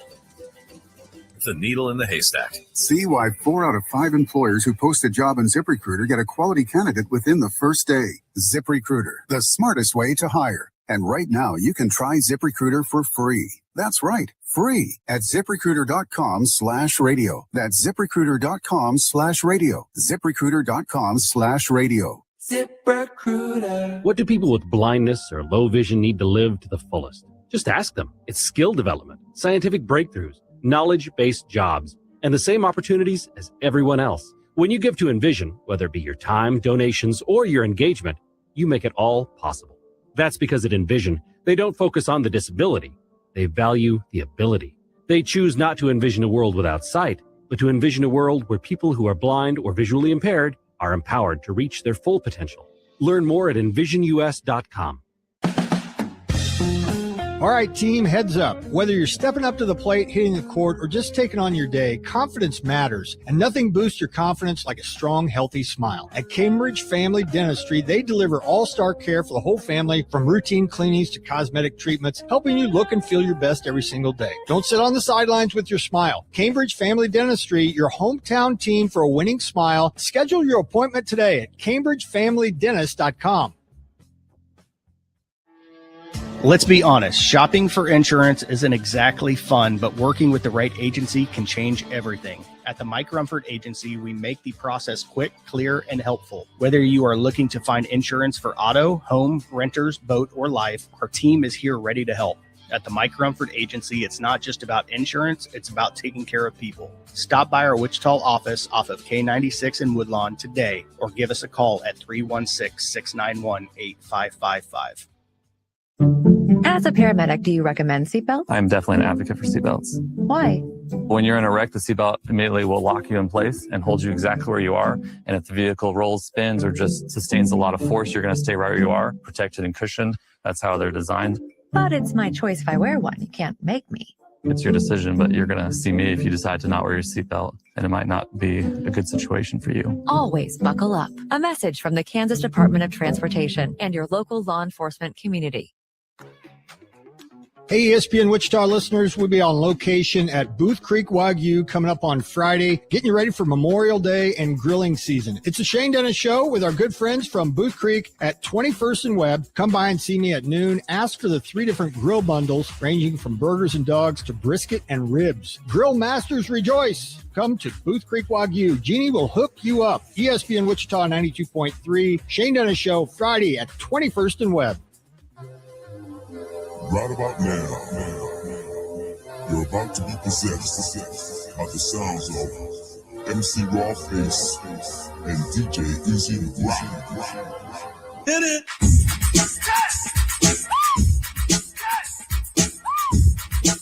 Everybody knows this song. Everybody. And Rob Bass celebrating a birthday today. Happy birthday, Rob. Fine work right here. It's 126. Royals win one on the road and only one. They won yesterday 2-0 on the back of old Salvador Perez, who's having a really interesting year. He had a first inning sacrifice fly. Later on, hit a solo home run. And as it turned out, that was enough as the Royals win 2-0. And we'll head back home to take on the Red Sox tonight. Seth Lugo will climb the hill for KC. Again, that game, if you're a Royals fan and you want to follow along, it's at 6:10 tonight. So if you tune in at 6:40, you'll miss an inning or so. They're moving that game up a little bit due to expected weather or potential weather. And so 6:10 is first pitch from the K tonight. It'll be Sonny Gray and Seth Lugo. Before we get to this game in particular, I got to, and this could turn around eventually and bite him, but Jack, at least so far, has been able to generally take some bows for basically the replacement in the starting rotation for Cole Reagans over the last couple of starts.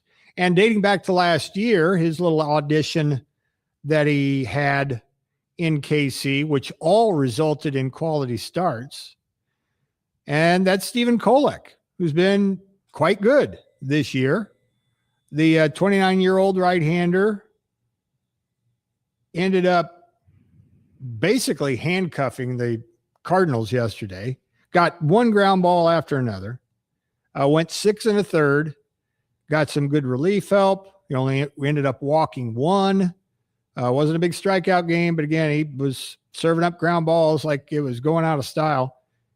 And the Royals did just enough to cash that in. Ended up winning 2-0, and he basically needed to pitch exactly like that just to get a decision.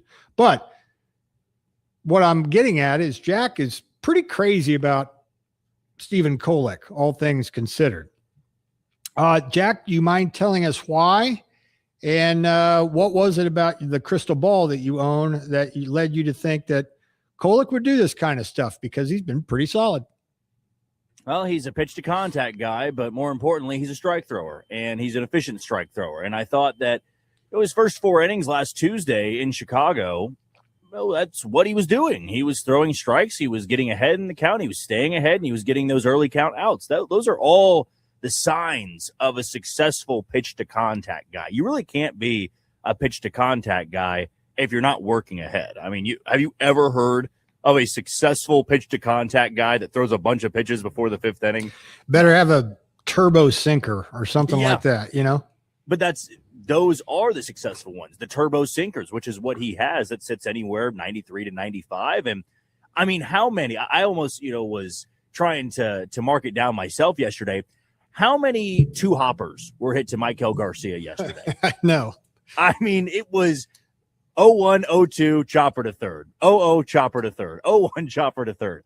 And I'm sure that was one of Michael Garcia's favorite days over at third base. There's no hard ground ball. There's no tough hop one. It's just boop, boop, right over to your glove, throw it on to first. There's the out.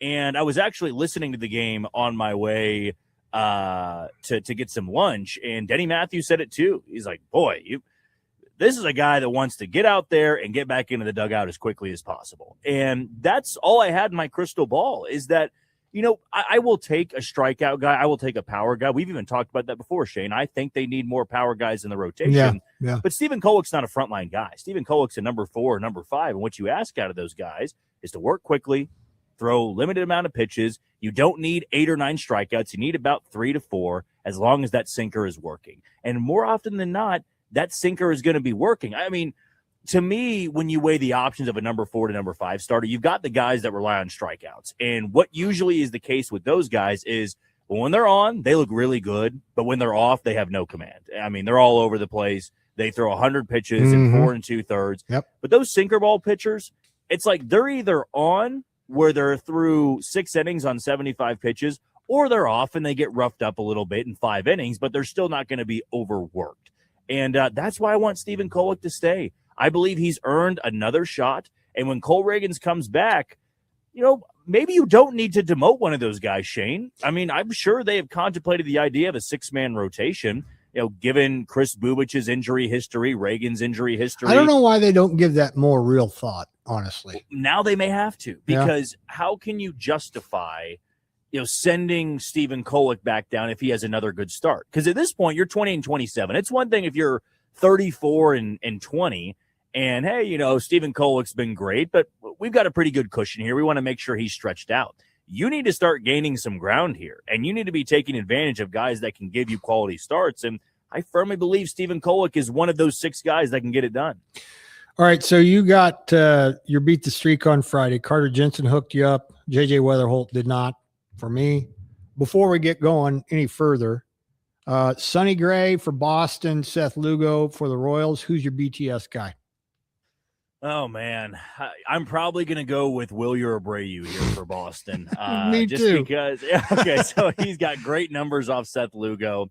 And I don't know if I need to go into the numbers that Sonny Gray has against the Royals. Yeah. Spoiler alert, it ain't great for the Royals. They have never had success off him at any point in his career. And just seems risky for me to pick one of the Royals when they've never really had the great numbers against him. Yeah, that's funny. I already wrote down Abreu 2 hours ago. So we're both going with Wilyer Abreu. So the bad news, and some more of it, over the weekend, the Royals placed Matt Strahm on the 15-day injured list with right knee inflammation. And maybe we should have seen this coming with his velocity being down. Sometimes your lower half, when it fails you, that leads to your MPHs to be down. But more on that in a minute. So he goes on the 15-day injured list.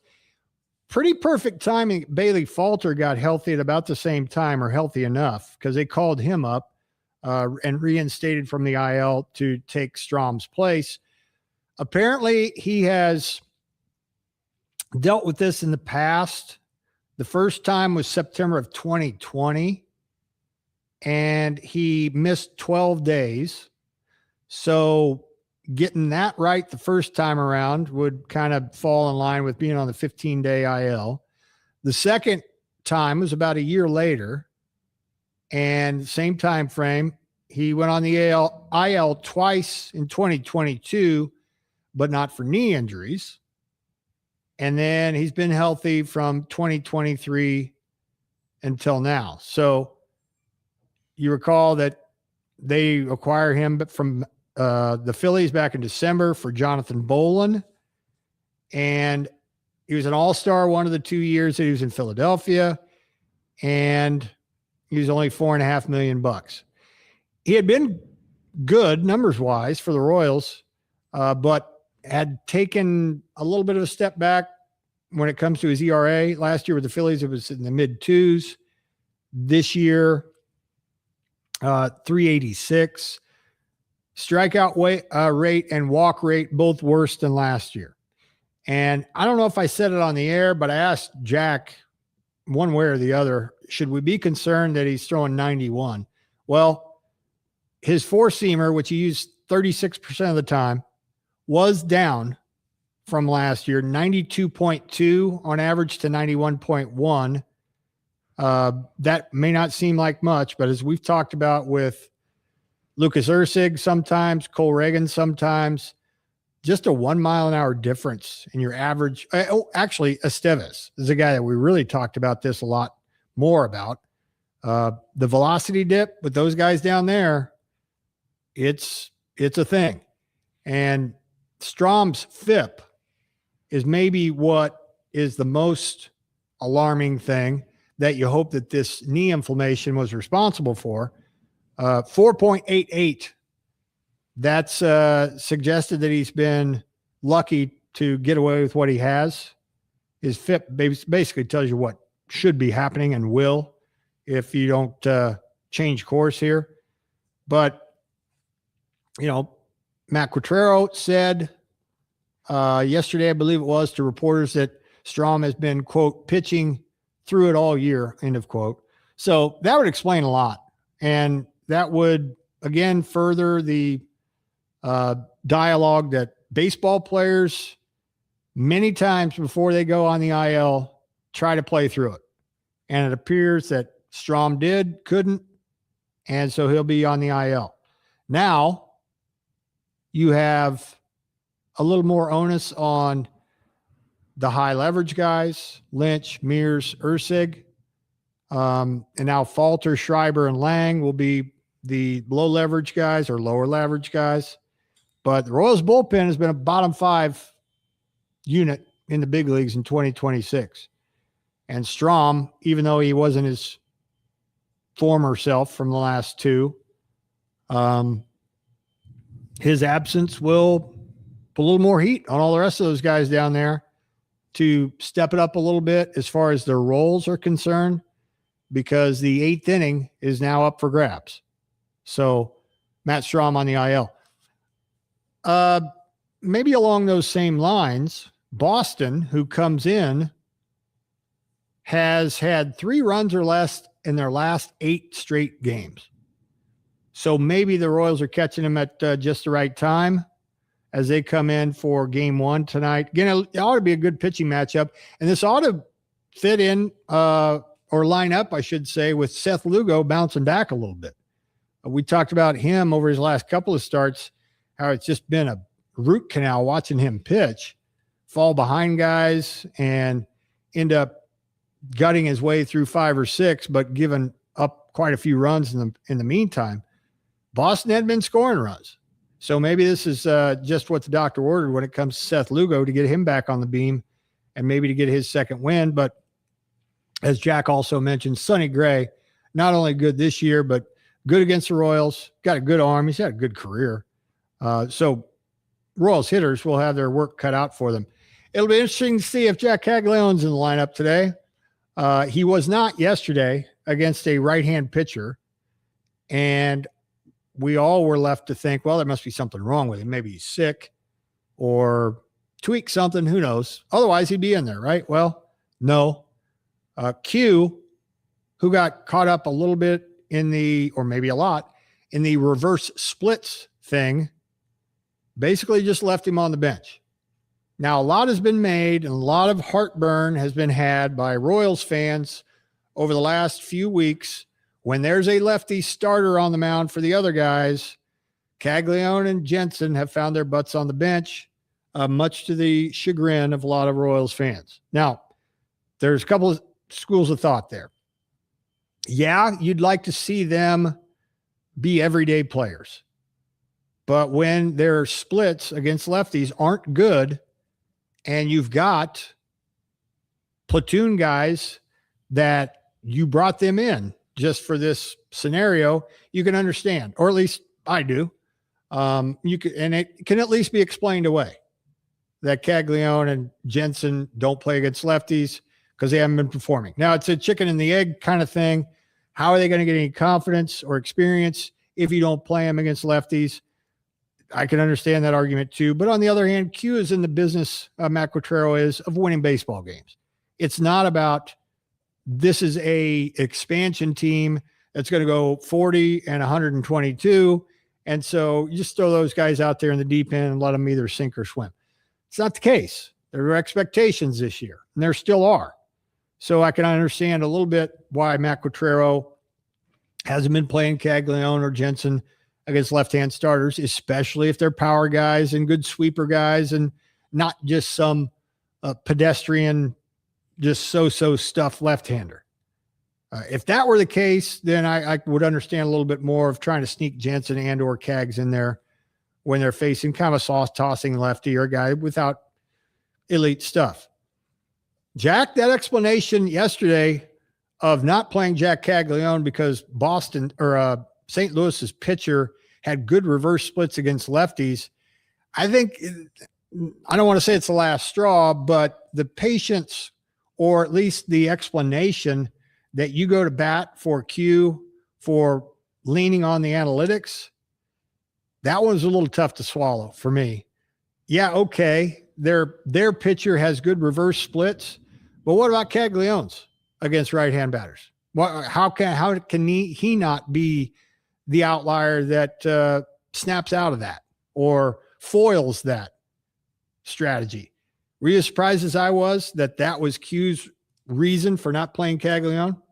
Oh, I really was floored. I mean, you and I were texting about it. I thought that there was going to be a nagging injury or soreness, or he had the flu, which is why he wasn't playing against Andre Palante. Look, I'm all for reading into the numbers and not overreacting just because you don't like a lineup card. Because we've seen some lineups that we all questioned before, and there was a method to the madness, and the Royals won that game.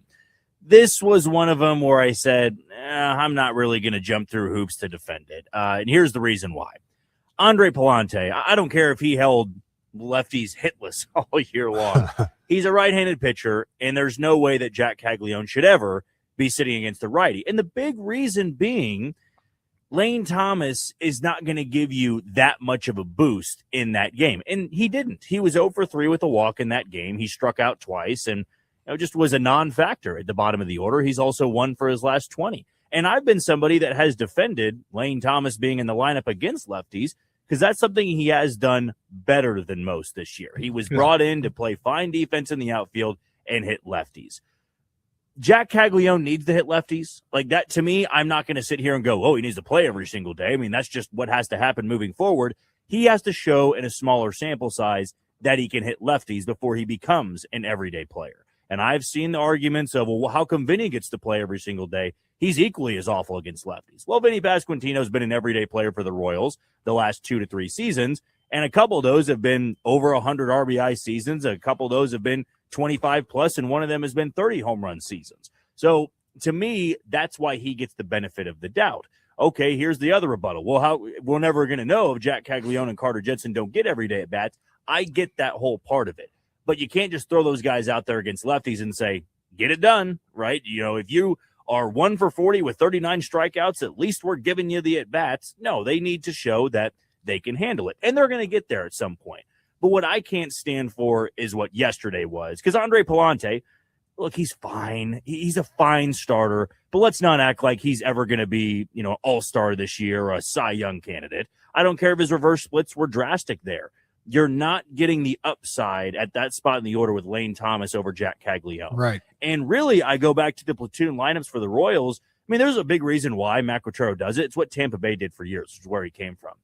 Tampa Bay would play, 9, 10, 11, 12, 13, 14 guys over 100 games of the season. Like, they just bounced it around, and guys got involved, and they used platoon lineups. They looked at the reverse splits. The difference was the guys they were platooning with were really good players. Like, they were bringing in guys. Difference makers. Hey, yeah, I mean, you bring in somebody that can hit lefties, and he demolishes lefties. Yeah. He's not just slightly above average and then can't hit righties. Like, he can do some damage. So the theory and the game plan it is a good way of going about things. But right now, it kind of seems like we're almost putting too much stock into Lane Thomas and Starling Marte and guys like that. Jack Caglione in the lineup yesterday, even if Andre Palante was, had better numbers against lefties, here would be my rebuttal. Carter Jensen was DHing yesterday. Yeah. It's not like he was catching and he had to be out there. Kyle Isbell was in the lineup too. He said he didn't want to have 4 lefties in there because you already had 3. Cags was the only offensive threat on Saturday. Yep. And he's probably going to be sitting in 2 of these 3 games against Boston. It's just not the move I would have made there. I'm not trying to say that Matt Quatraro is a terrible manager like many out there say. I'm not doing that. It's totally fair to criticize a lineup you didn't like. Doing it every single day, that's tiresome to me. Like, I don't have the energy every single game to be like, I cannot believe they would hit that guy. Well, just look at a little bit of the numbers there and you'll get your answer. It's pretty easy to do that. Just go to Baseball Reference and you can see the numbers. Yesterday, though, that was one where even if you went and looked at the numbers, you said, I don't get it. I still don't get it. You got to put a guy like Jack Caglione as a first-round pick over a guy who's, let's be honest, kind of barely hanging on by a thread at this point to keep a spot on the roster. I'm sure it won't be this way in July. The bigger question would be, where are the Royals at in July? Exactly. Have they already buried themselves? Exactly. Colt Emerson promoted to Seattle. The next big thing for the Mariners has finally made it.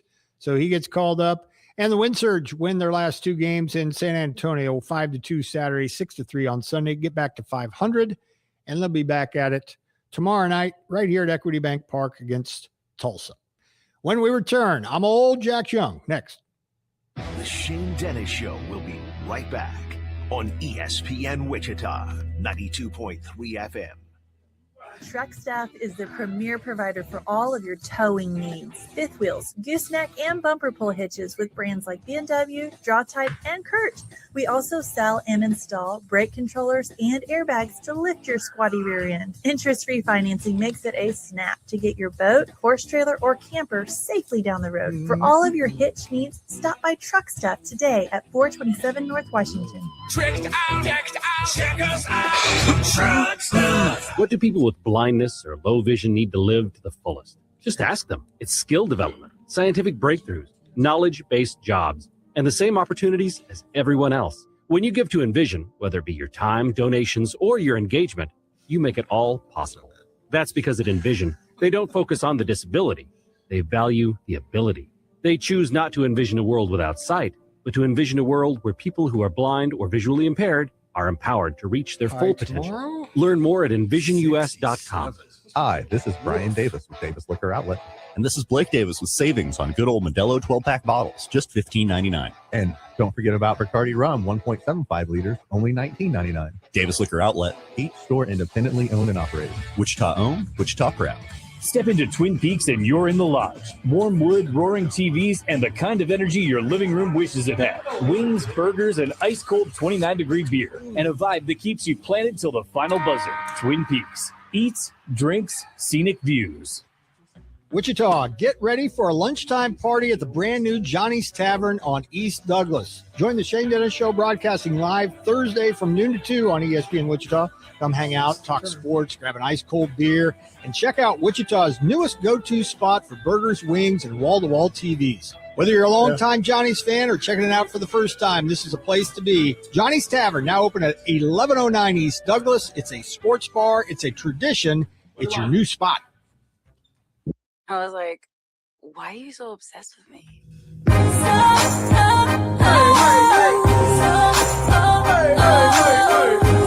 Real MC, please. Step to the right. MC. You need an MC. Place to be. MC to MC. All up in the block, say we met at the bar. When I don't need I'm old Jack Young. Pat is here. Pulse coming up.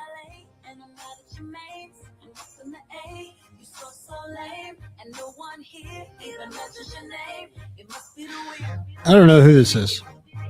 Really? Don't believe so.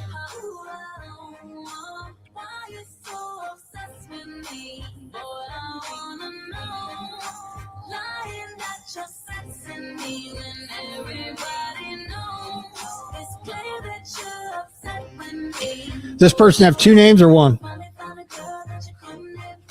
I mean, just first and last. So two. Thank you. I didn't know if you meant like two, like an alternate name, a No, stage name. no. I mean like It does Madonna. not go by like Prince. Yeah. Yeah, no, yeah. Okay. no, not Madonna. Okay.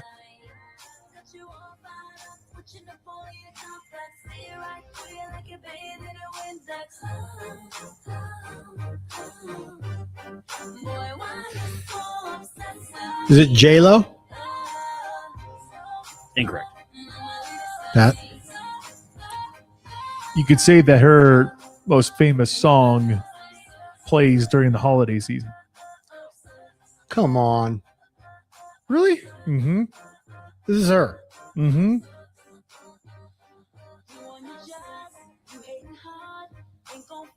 Well, actually, now that you put it that way, that could be two different people. Okay. Could be Mariah Carey. Could be Kelly Clarkson. Which one are you gonna go with? I guess Mariah Carey. It is Mariah Carey. Wow. Yeah. I'll be darned. Okay. Good for her. All right. It's May 18th. It's 1:51. Pulse coming up here in a little while. We need to celebrate some birthdays. Got some significant ones today, starting with Travis Hunter, 23. Former Colorado Buffalo, also Jackson State, and Jacksonville Jaguar now. Good pull. Yeah. And apparently no longer a two-way player. I was going to say, he's not going to be a two-way player anymore, Yes, right? not. Nope. Lasted 1 year. Joaquim Soria, 42. Royal closer, 2 stints. Correct. Detroit Tiger. And A nickname he somebody else hated. Is that right? You hated his nickname? No, he hated it. Oh. Yeah. Oh. He hated his I got you. nickname. Okay. Yeah. Vince Young, 43. Sorry. Has maybe the most iconic touchdown and the most iconic college football game of all time. Would agree. Also a Tennessee Titan. Also true. Can't believe he got to the end zone. I thought he was going to fall short. Such a long strider, But boy. man, and that's why, because he doesn't look very fast, but he's getting there. Also, yes, he was the winning quarterback in Lawrence for the $BCS post game. Yeah, by Mark yeah. Mangino I was watching that game. Yeah. for a pass interference on Charles Gordon, but also I think on the fourth and 7, was it 4th and 11? Yeah. He scrambled. He ran and for got it. it. Yeah. Yeah. So I think he was deceptively fast for his size, kind of like Cam Newton. Like you saw him move on TV, you're like, he's moving pretty fast for 6'5", 6'6". I was On gonna say. field, he probably looked like a stallion. Both those guys are just giant humans too, in addition to being pretty fast. So, yep. Nelson Figueroa, 52. Baseball. Yeah. Jamie Bluma, 54. Hope he's listening. He's Shocker. not. He's Roy. playing golf. Oh, that's a good birthday. Which he's Where either at? he's either working on air with us or at a golf Is he tournament. golfing in this? Okay. Where's he at? I don't know. I hope he's not golfing today He out is. in Kansas City. I think he is. Man, the type of wind you got to deal with. Yeah. It's a dirty job, but somebody's got to do it. Danielle Marshall, 53. I'm pretty sure that's basketball. That's right. Yep. Former player and coach, it says here. So apparently he's gotten into coaching. Non-Big Four, but I have confidence in you. Dario Franchitti, 53. Now, why would you have confidence? Tennis. No. Confidence because he's got a semi-famous last name in this sport. He's a auto racer, IndyCar series. Franchitti, yeah.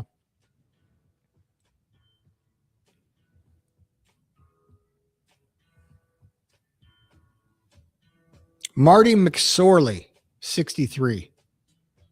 Hint if you need it. Take it. Born in Hamilton, Ontario. Hockey. Really good defenseman, yes. Edmonton Oiler. Non-Big Four, but I have confidence in you again. And more so with this guy. than Dario Franchitti.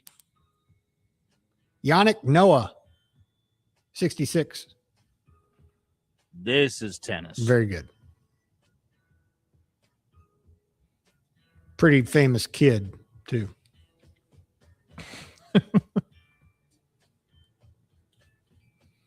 And Yannick Noah, let me give a shout out to Yannick Noah. He had, I feel like he had dreadlocks before that was cool. This was way back. And his hair was out of control. Kind of like his kids was too, but in a good way. I'm surprised Joachim never wore his hair down. It was always tied up in a bun. It was, yeah. Probably go down to like his shoulder blades. Yeah, his butt. Jim Sundberg, 75. Baseball. Yeah, former Royal and Ranger. And Mr. October, Reggie Jackson, is 80 today. Wow. Yeah. Seen in the bench warmers. Yes. I'll accept it. Yeah. Good call. Straw that stirs the drink. Also, born on this day, R.I.P. Brooks Robinson. Baseball. Yep. Died 3 years ago. All right. There you go. There's your Monday. Stick around, though. The Pulse and Pat coming up next. Push it. Goodbye.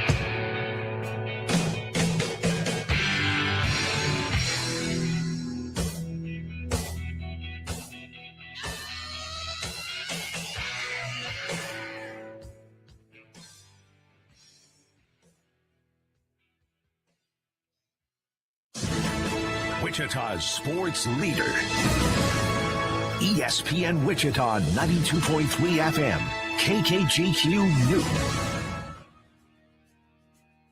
The Wichita Wind Surge are back at Equity Bank Park for the Propeller Series against Tulsa. It starts with a Dillon's 2 for Tuesday, continues with a Wet Nose Wednesday, then a Turbo Tubs Thirsty Thursday. Friday, it's Fireworks and Military Appreciation Night. Saturday, Margaritaville Day, and wrap it up on Sunday with Kids Day. For tickets, go to windsurge.com and listen to the games on ESPN Wichita 92.3 FM. Eaton Roofing and Exteriors loves being a part of the Kansas landscape. Since 1993, they've repaired or installed residential roofing on thousands of Kansas homes. And whether you've had storm damage or you're ready for a new, current, weather-hardy roof, you can trust Eaton Roofing and Exteriors for expert advice about the right roof for your performance needs, budget, and neighborhood covenants. Call the local Eaton experts today at 316-943-0600 or visit EatonRoofing.com. Eaton Roofing and Exteriors. Today on Hey Culligan Smart Home, Smarter Water Softener. Here's Kevin. Hey, Culligan, can a smart water softener lift those heavy salt bags for me? Kevin, it can. Wait, it can? Yep, the smart high-efficiency water softener from Culligan can alert your dealer when the salt needs to be replaced, and they'll do it for you, so your water stays soft and you stay away from lifting the bags. I mean, I could lift them if I wanted. No judgment here, Kevin. We're happy to do it, and we're already on the way. Let us help you out with a free in-home water test with the local Culligan water expert at Culligan.com. Nobody protects you from mayhem like Allstate. On that heavy shelf you hung yesterday. Turns out you didn't use enough anchors. Wait, you didn't use any anchors? Now you've got an open floor plan. Trendy. And if you have the wrong home insurance, you could need a wall of money to fix this. So get home insurance with Allstate and be better protected from mayhem, like me. Based on coverage and limits selected. Subject to terms, conditions, and availability. Allstate Vehicle and Property Insurance Company and affiliates, Northbrook, Illinois. Acclaimed American R&B singer, songwriter, producer, and multi-instrumentalist Brian McKnight comes to Newkirk in Seven Clans First Council Casino and Resort Saturday, June 12th. See Brian McKnight in concert. Tickets on sale now at the Seven Clans Players Club and Ticketstorm.com. Experience Brian McKnight at Seven Clans First Council Casino and Resort in Newkirk. All right, fellas, listen up. You spend money on game tickets, wings, and beer like it's nothing. But when it comes to your girl, don't fumble. Big event coming up, date night, wedding, girls trip, whatever it is, you want her walking in like a 10. That's where Peyton at Sunscape Sunless Tanning comes in. We're talking flawless glow, confidence through the roof, and yeah, all eyes on your girl. And trust me, when she feels good, your night gets a whole lot better. Still going to the game stop tonight scrolling, despite hit potential book storms? on Instagram at Sunscape_spray Have to, yep. tans to lock it in. Have today. to. Because champions don't wing it, they plan ahead. This is Sports Center.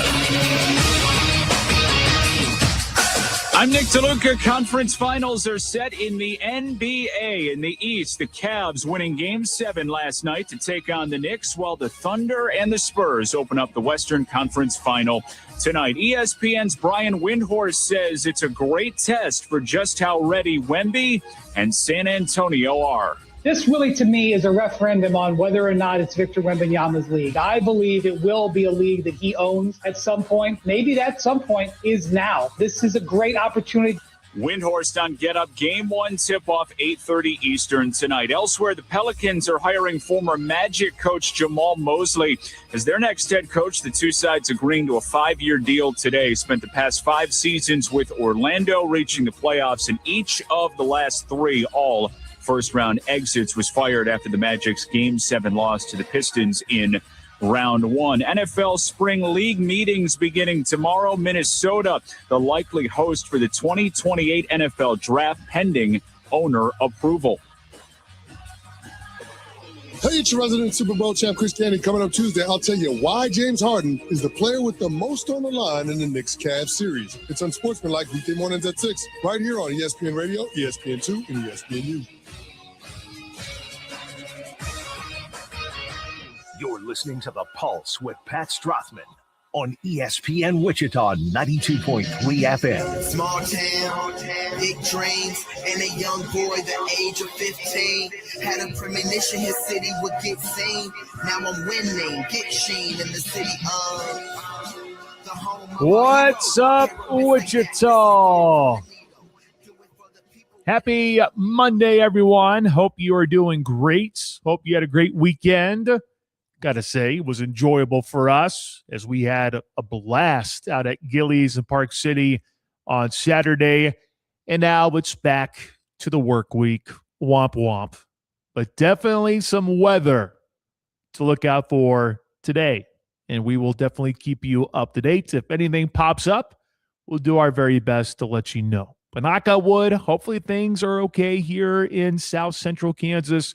I've been told up in Central Kansas, where our signal goes to, could be a different story. So we will keep you up to date on all the weather things.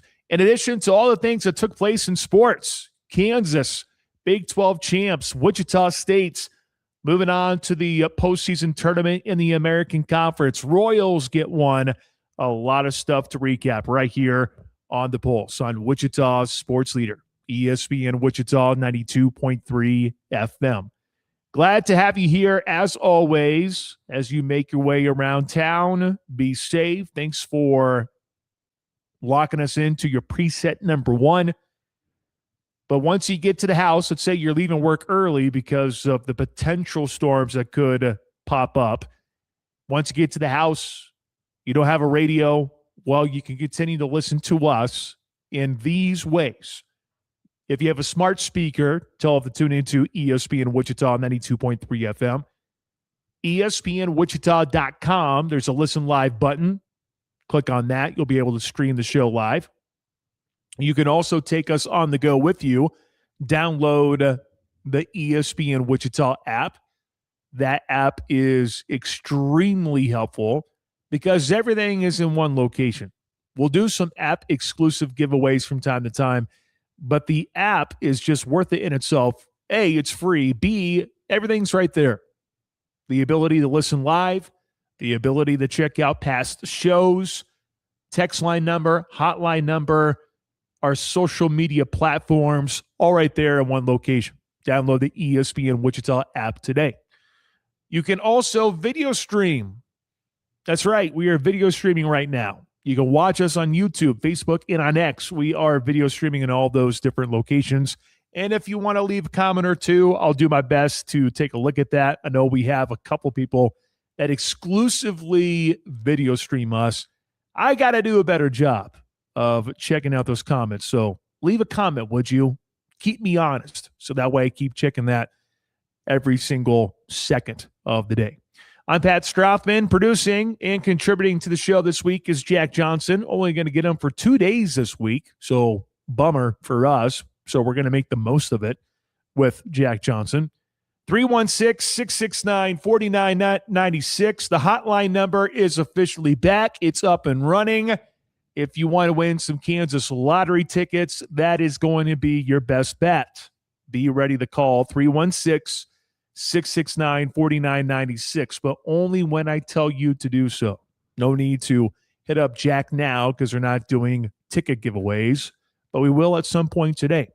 The text line number is 316-666-2285. Say hello on the text line if you would. Have any thoughts on what took place this past weekend? Shockers, Royals, whatever's on your brain, hit us up at 316-666-2285. Also, Riverfest buttons to give away. Shane gave away 2 of them today. I will also give out a pair of Riverfest buttons. And that gets you access to all of the stuff going on at Riverfest. Believe me, it is worth it. Absolutely worth it. And they have some pretty fun bands, one of them being Hank Azaria, who was on the show last Monday. So if that interests you, be ready. I will tell you the text, 316-666-2285. Check out all the cool things going on social media right now for us. Instagram, X, Facebook, all of them are booming. Thank you so much for following us on all those different platforms. Can't thank you enough for doing that. Here's what we got for you today. Coming up in less than 20 minutes, we are going to be joined by Jason Parrish with Wichita State Track and Field, men's track and field, winning the American Conference Championship this past weekend. Jason was a big reason for that. So we'll talk to Jason about his stuff going on in his world, but also, too, he's a part of a very athletic family. So we might have to talk to him about just his family in general. His twin brother, Josh, is pretty darn good as well. So we'll talk Wichita State Track and Field with Jason coming up in just a little bit.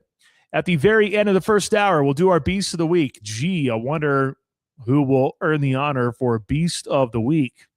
I feel like there are so many things that we can go with. At the NBA level, you can go with Wichita State, with track and field. You can also take a look at Friends Golf. There's a lot of things that took place last week and last weekend. So we will try to figure out what we're going to do coming up at the very end of hour number 1. In the second hour, the Kansas City Royals, they at least got one. It would have been terrible for them to be blanked with that 6-game road swing. Now they are back at home for a very important stretch with a game taking place today that's been moved up to 6:10, by the way. So we'll talk about the boys in blue at 3:02. So a lot of fans were very vocal about some things yesterday. So we'll get into that at 3:02.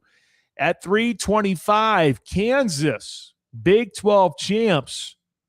I know Jack was locked in. I was locked into it as well. A heck of a series for them against the BYU Cougars. We will reflect on that, take a look at the Big 12 tournament coming up.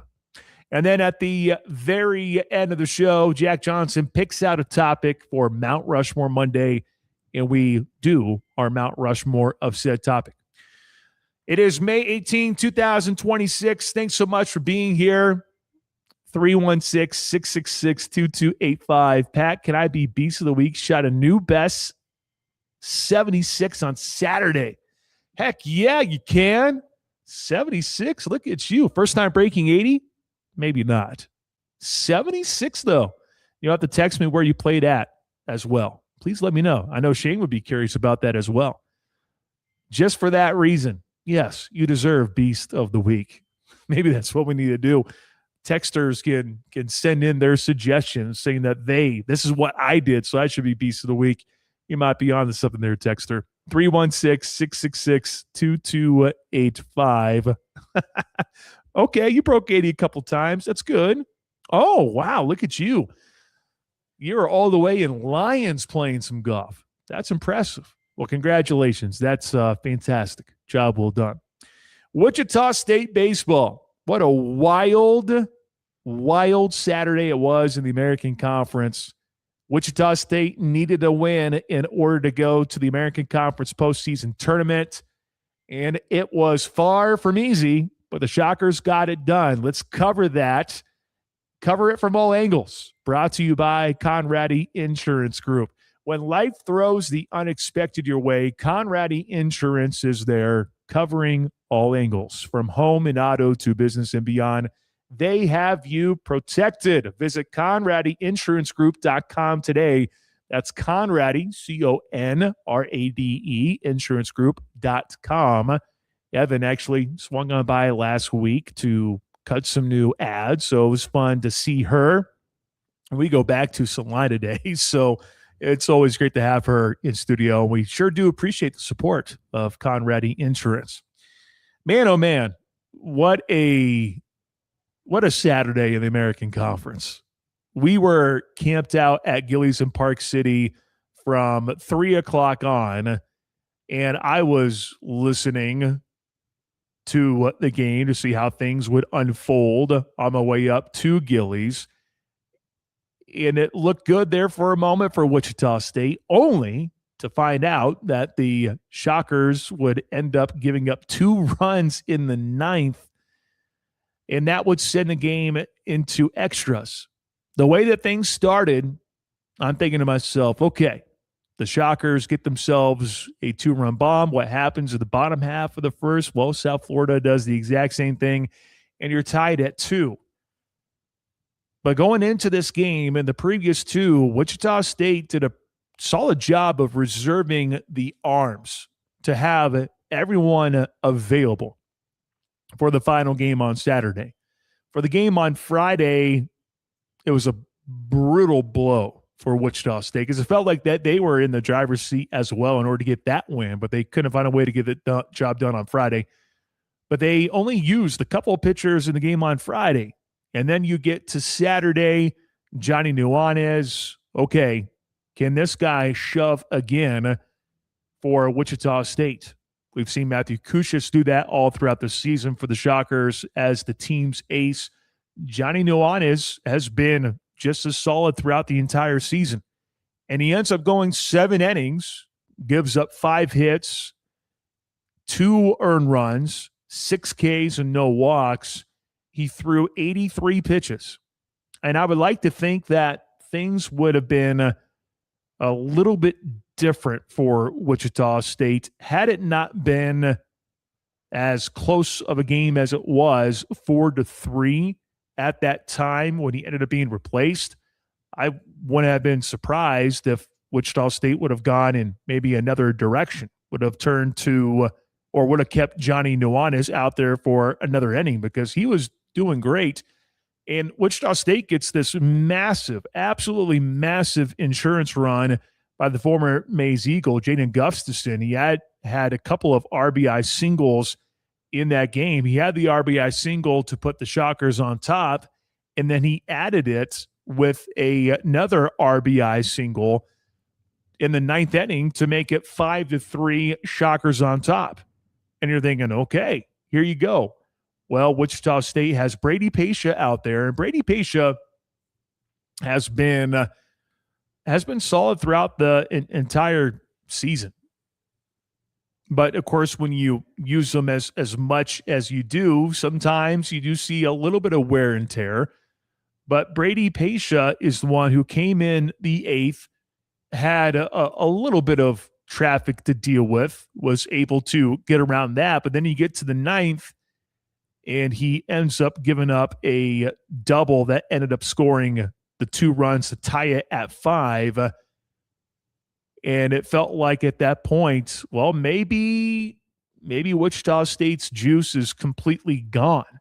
Because at that point, you're thinking, oh, man, this is going to be a really tough situation for Hayashi, who ended up coming in for Brady Pasha. You still had a guy at second base in scoring position. That's the go-ahead run But yet Hayashi was able to close the inning to move that game into the 10th. But it felt like at some point, though, that the levee would completely break for South Florida because the Bulls had used so many of their arms. We told you going into the final series that South Florida would rely on pitching and defense. That's what South Florida would rely on. And the Bulls ended up using a good amount of arms in the first 2 games of the series. You're thinking surely at some point this is going to catch up to South Florida. And it ended up being that way, although maybe in the most unique fashion, I guess, because the 3 runs that Wichita State scored, I know we don't have Brian Green on the show today. They're still down there in Florida, a couple days to get ready for the American Conference postseason tournament. But the way that they scored the runs, you have a well-placed bunt by Alex Uola. He lays it down perfectly, has enough speed to get to first base, and it was just a little squeeze that allowed Wichita State to get the go-ahead run. And then you have Ethan Gonzalez, who steps to the plate, and Ethan Gonzalez just hits one up in the air. It goes to right field, and the right fielder couldn't see it because of the sun. And a sun ball ends up plating 2 runs for the Shockers to give them an 8-5 lead. And then you get to the bottom half of the 10th, and you're thinking, well, you got a 3-run advantage.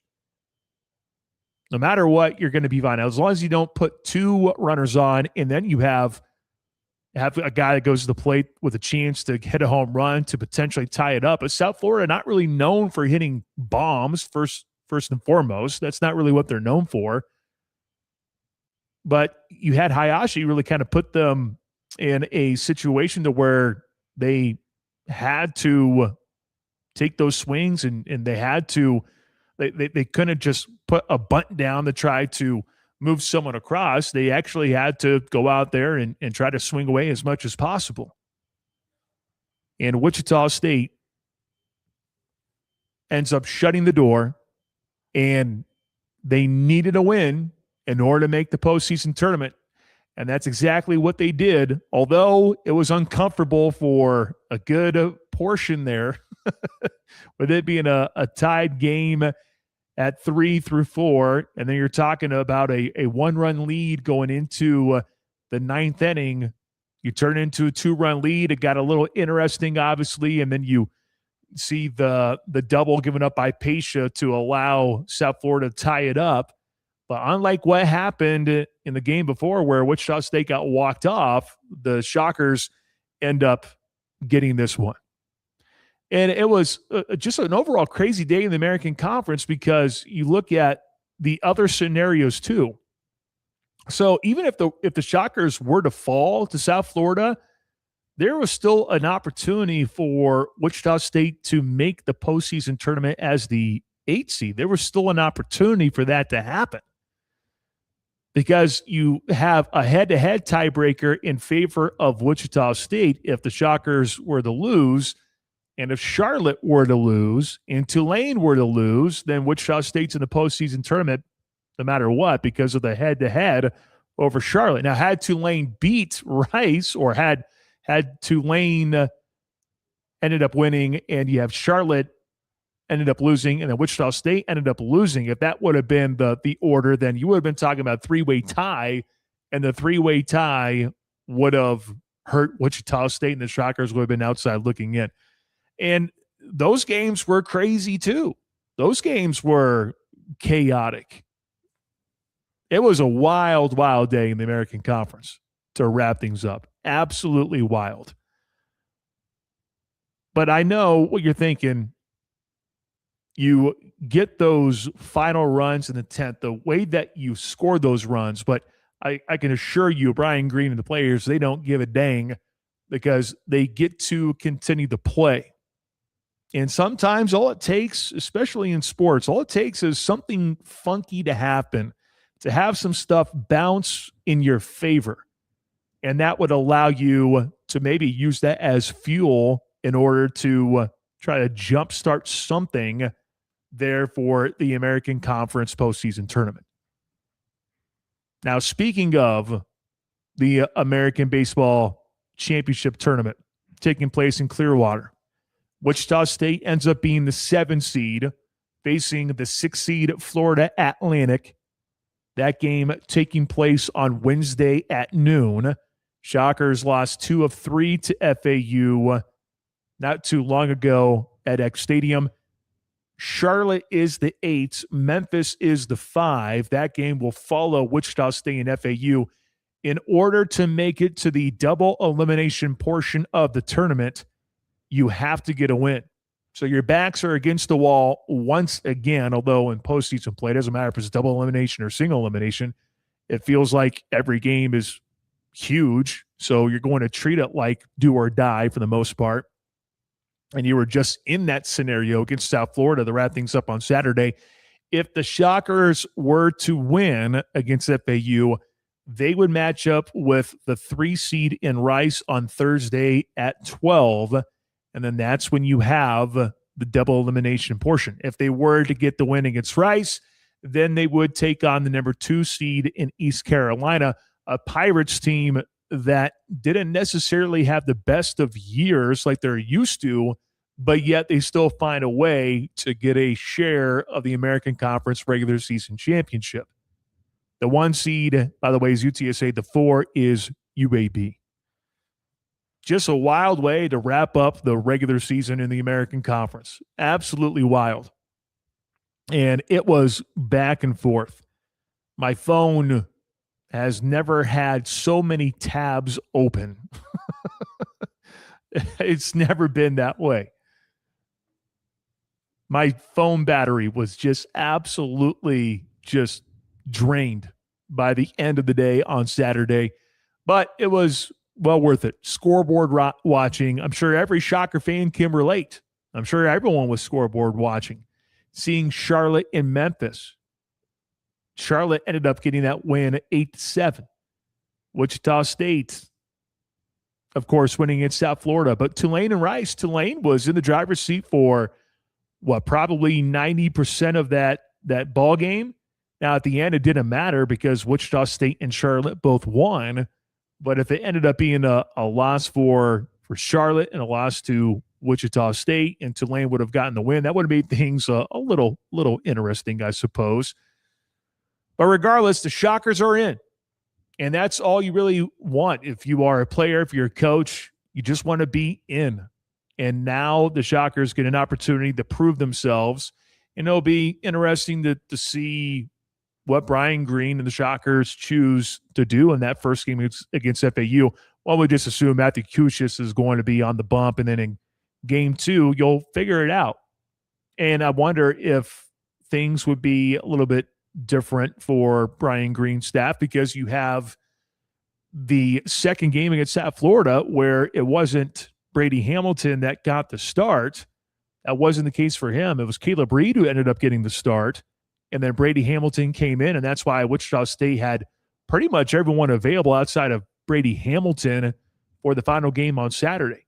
I wonder if that will be the approach against the Rice Owls if the Shockers can get the win coming up on Wednesday at 12 o'clock. We're off and running 316-666-2285. Couple of giveaways today, $30 in Kansas lottery tickets. We will also have a couple of Riverfest buttons to hand out.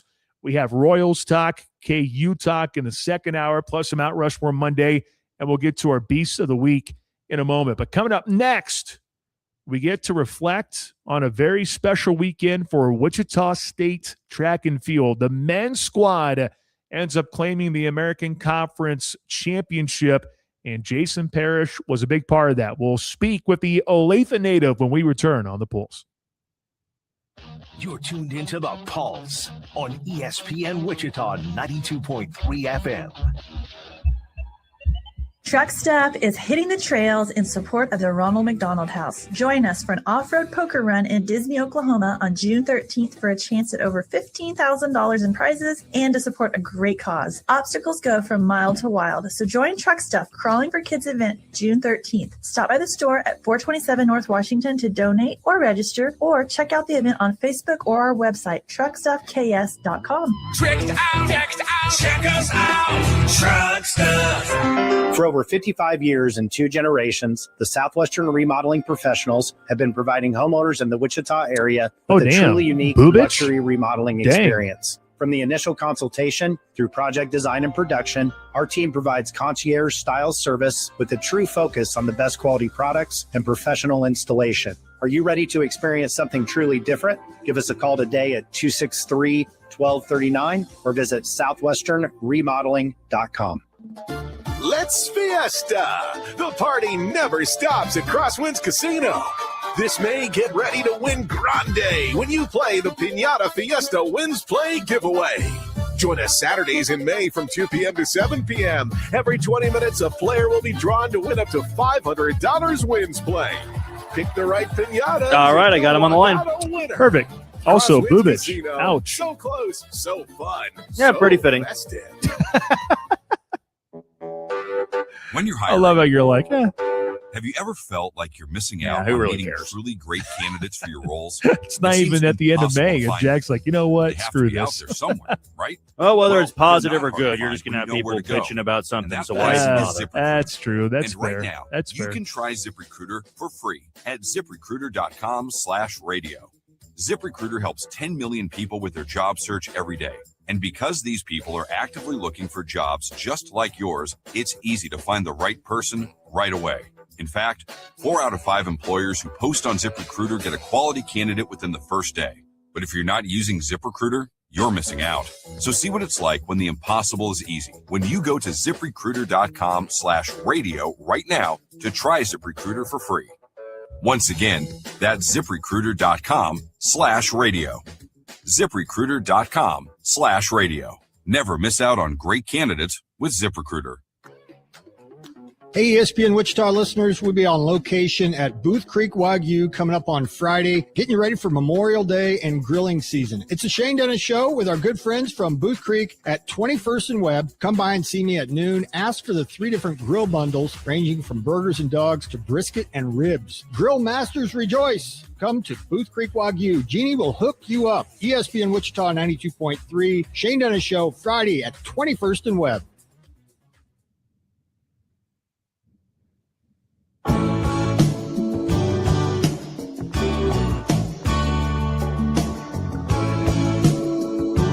Well, it was a very special weekend for Wichita State athletics, specifically for men's track and field, as they were able to claim the American Conference Championship. And a guy who was a big reason for that joins us on the line right now. Jason Parrish, the Olathe native, joins the program. Back-to-back 400-meter hurdles champ, back-to-back all-conference, the 4x100, and a lot of other things that we can talk about as well. Jason, glad to have you on the show. Congratulations. How was that over the weekend? Thank you. Thanks for having me. It was a great feeling, especially not only winning my 400 hurdle title again, but just winning with the team I trained with over the past years is just a special feeling. Well, going into it, I know I look back at the indoor track and field, and there were definitely some impressive performances in indoor, but it felt like that maybe there was a little chip on the shoulder for those in outdoor for this upcoming season, and to be able to get the team championship like that. Just take me through what was really the mentality of the squad going into the American Conference Championships. Yeah, I mean, going all the way back from this fall, we took second last year outdoor, and the whole goal this year was to win indoor and outdoor. We wanted to win our very first indoor title for Wichita State in the American Conference, and we came short 2.5 points. And we always knew if we're in close reach for an indoor title, we know we have a better outdoor squad with our throws and hurdles and steeplechase. So just having the mindset of knowing if we go day by day, building our foundation, trusting the training, trusting our coaches, and then we show up when it's conference and compete. I think just everybody had like the end goal of mine is just finally trying to get back a chip back to Wichita State. So yeah, that's the whole team goal was just to bring back a chip. I mean, we was all cheering each other on, didn't matter what event group area. So yeah. I always love that aspect about track and field. I don't think people realize how special that is, the bond. Like it's such a special feeling to have everyone support each other. You don't have to be a thrower to not celebrate. Like you can go and celebrate with the squad when it officially happened, when you're on the podium, everyone's celebrating, that type of thing. Who was the first one that you were celebrating with? I just got done with the 4x4, so I celebrated with my boys who ran the 4x4 with me, and then Josh came later, and I was celebrating with him. But then eventually our whole squad came on the infield, just all celebrating together, just jumping up and down because officially the meet was over. So we just all was just celebrating as a team, I would say. Yeah, for sure. Well, Jason Perez joining us here on the Pulse on ESPN Wichita 92.3 FM. American Conference champions for Wichita State men's track and field. Jason, let's talk about your individual accomplishments. Back-to-back 400-meter hurdles champ, but everyone just thinks, oh, yeah, it's easy. Just, you did it once, so you can do it again. It's super easy, but that's not the case. You have a gigantic target on your back knowing that you're the guy to beat. How do you go about approaching that and preparing for that type of moment, knowing that you're the guy that people are looking at, people want to take down on a regular basis? Yeah, I mean, I do like being the underdog in most cases, but I also do like being the guy that people want to beat. I mean, just having that type of feeling where you're the guy everybody's trying to beat just makes you want to train at a different type of level where you're just you can't perfect everything, but you're training for perfection, whether it's like running technique, hurdle technique, or whatever. Just training so you can't give them no chance to beat you. So yeah, it's obviously not easy to go back to back, and especially in this conference. I mean, when I won last year, I think I beat the reigning guy. So obviously it's kind of hard to go back and back. But I knew if I just trust in what I've been doing all year long, and I knew eventually I was going to finally get in my peak form. And so, yeah, just running, especially I think what helped is having my mind off the race. I did the 100 outdoor this year for conference just to help the team score points. So I was worried about the one more than I was worried about the 400 hurdles, and I just took my mind off it to let the nerves calm down. So I think having that event and then the 4x1 just really helped me dial in and retain my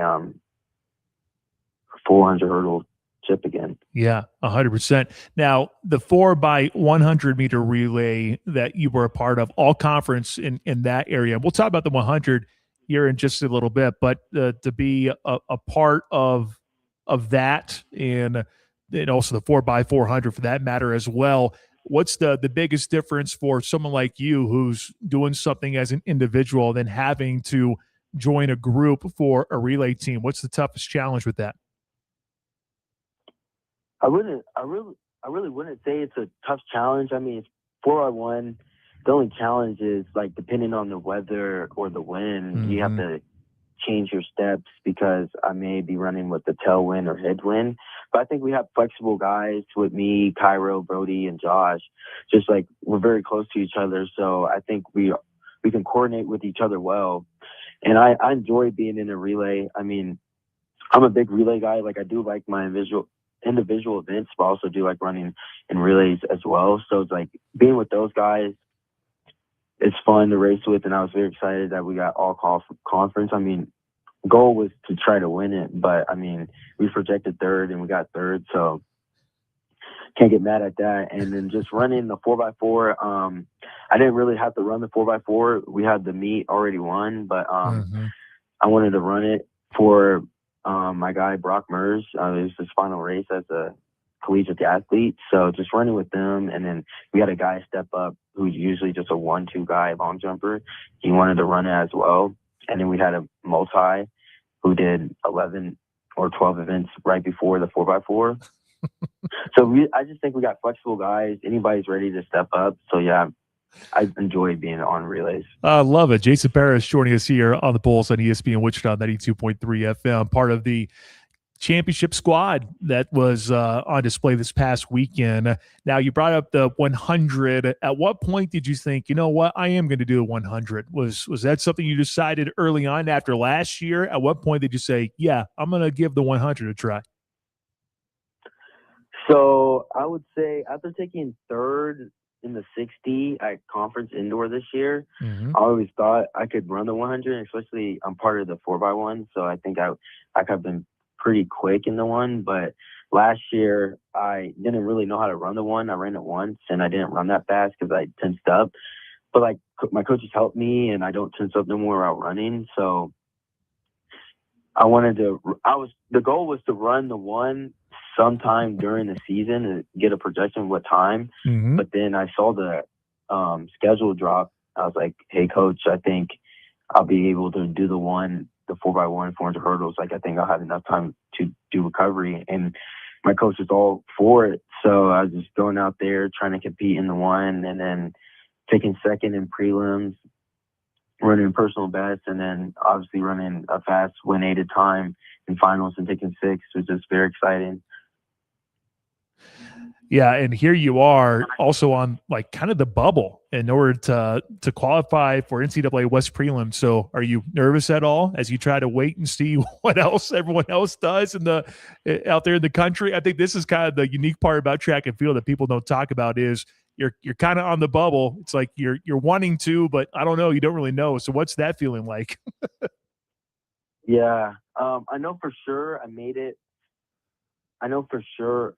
I'm pretty sure, 90% sure, our 4x1 made it. Last time I checked today, we were like 20th in the West region, and I was 42nd. I was tied for 42nd in the 100 meter in the West region as well. And then obviously for the 400 hurdles, I was like 5th or 6th. So yeah, I'm going to talk to my coaches probably tomorrow to see how it is looking for the 100, because I mean, I ran a season best running a 100 right before the 400 hurdles. So I think, just building off that, if I could be able to do the 100 at prelims, I would like to.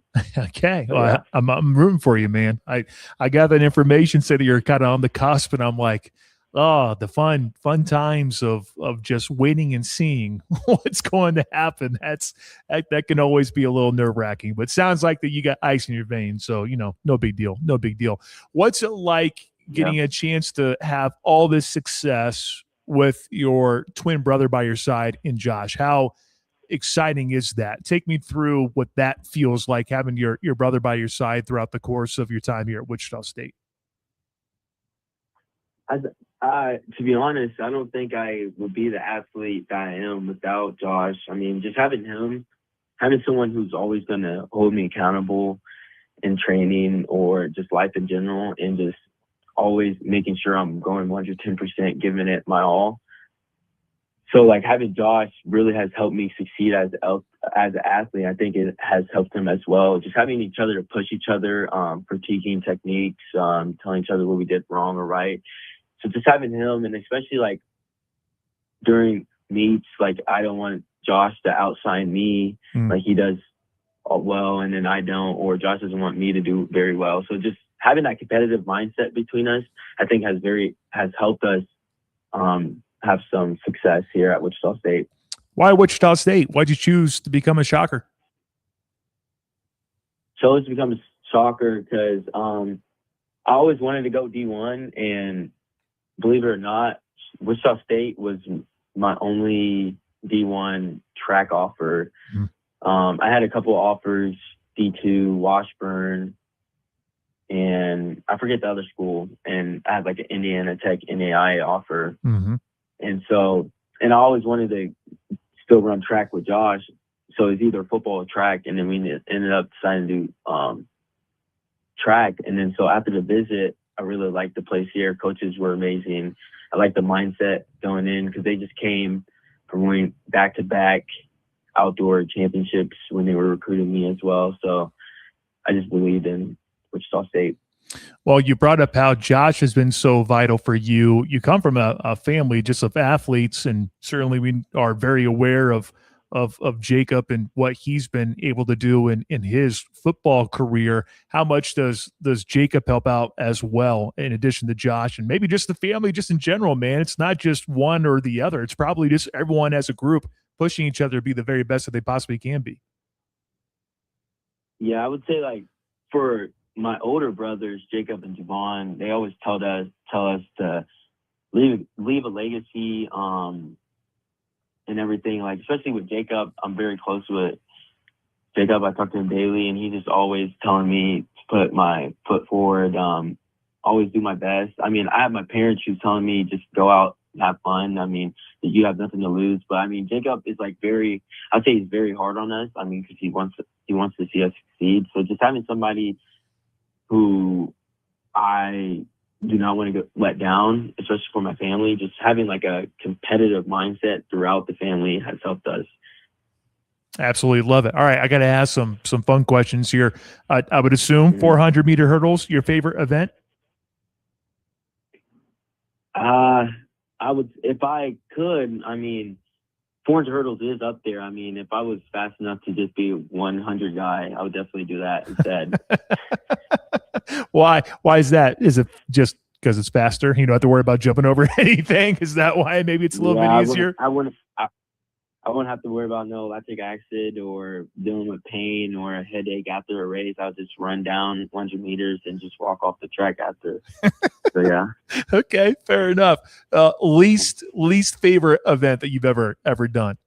And I'm talking your entire career, man. You don't have to just look back. I don't want you to say 4x100, 4x4, but just looking back at some of the events that you've tried, what event were you just like, nah, this ain't for me. This ain't for me.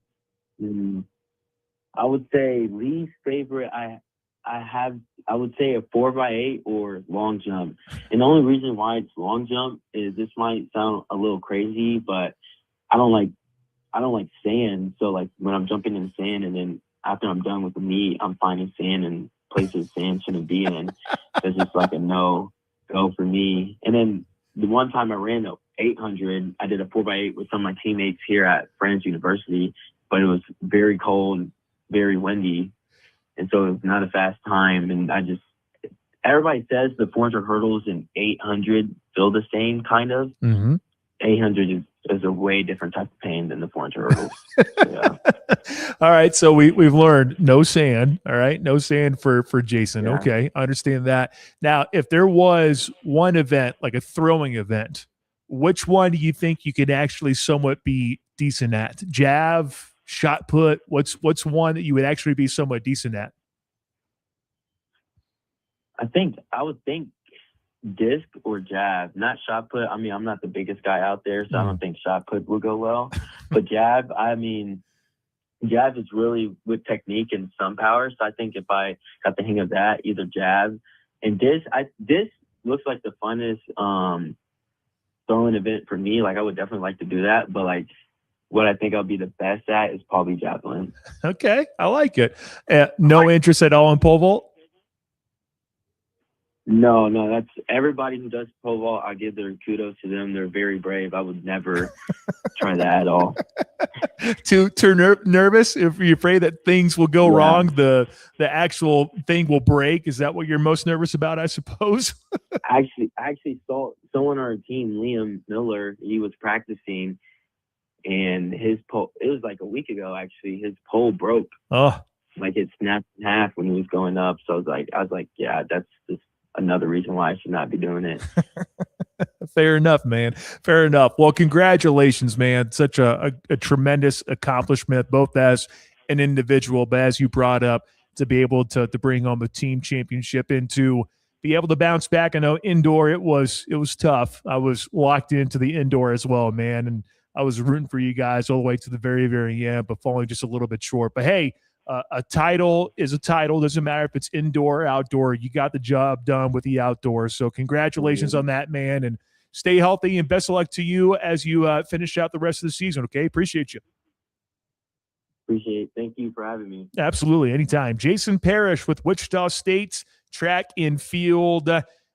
What a guy. Glad to have him on the show. Winning a team championship this past weekend.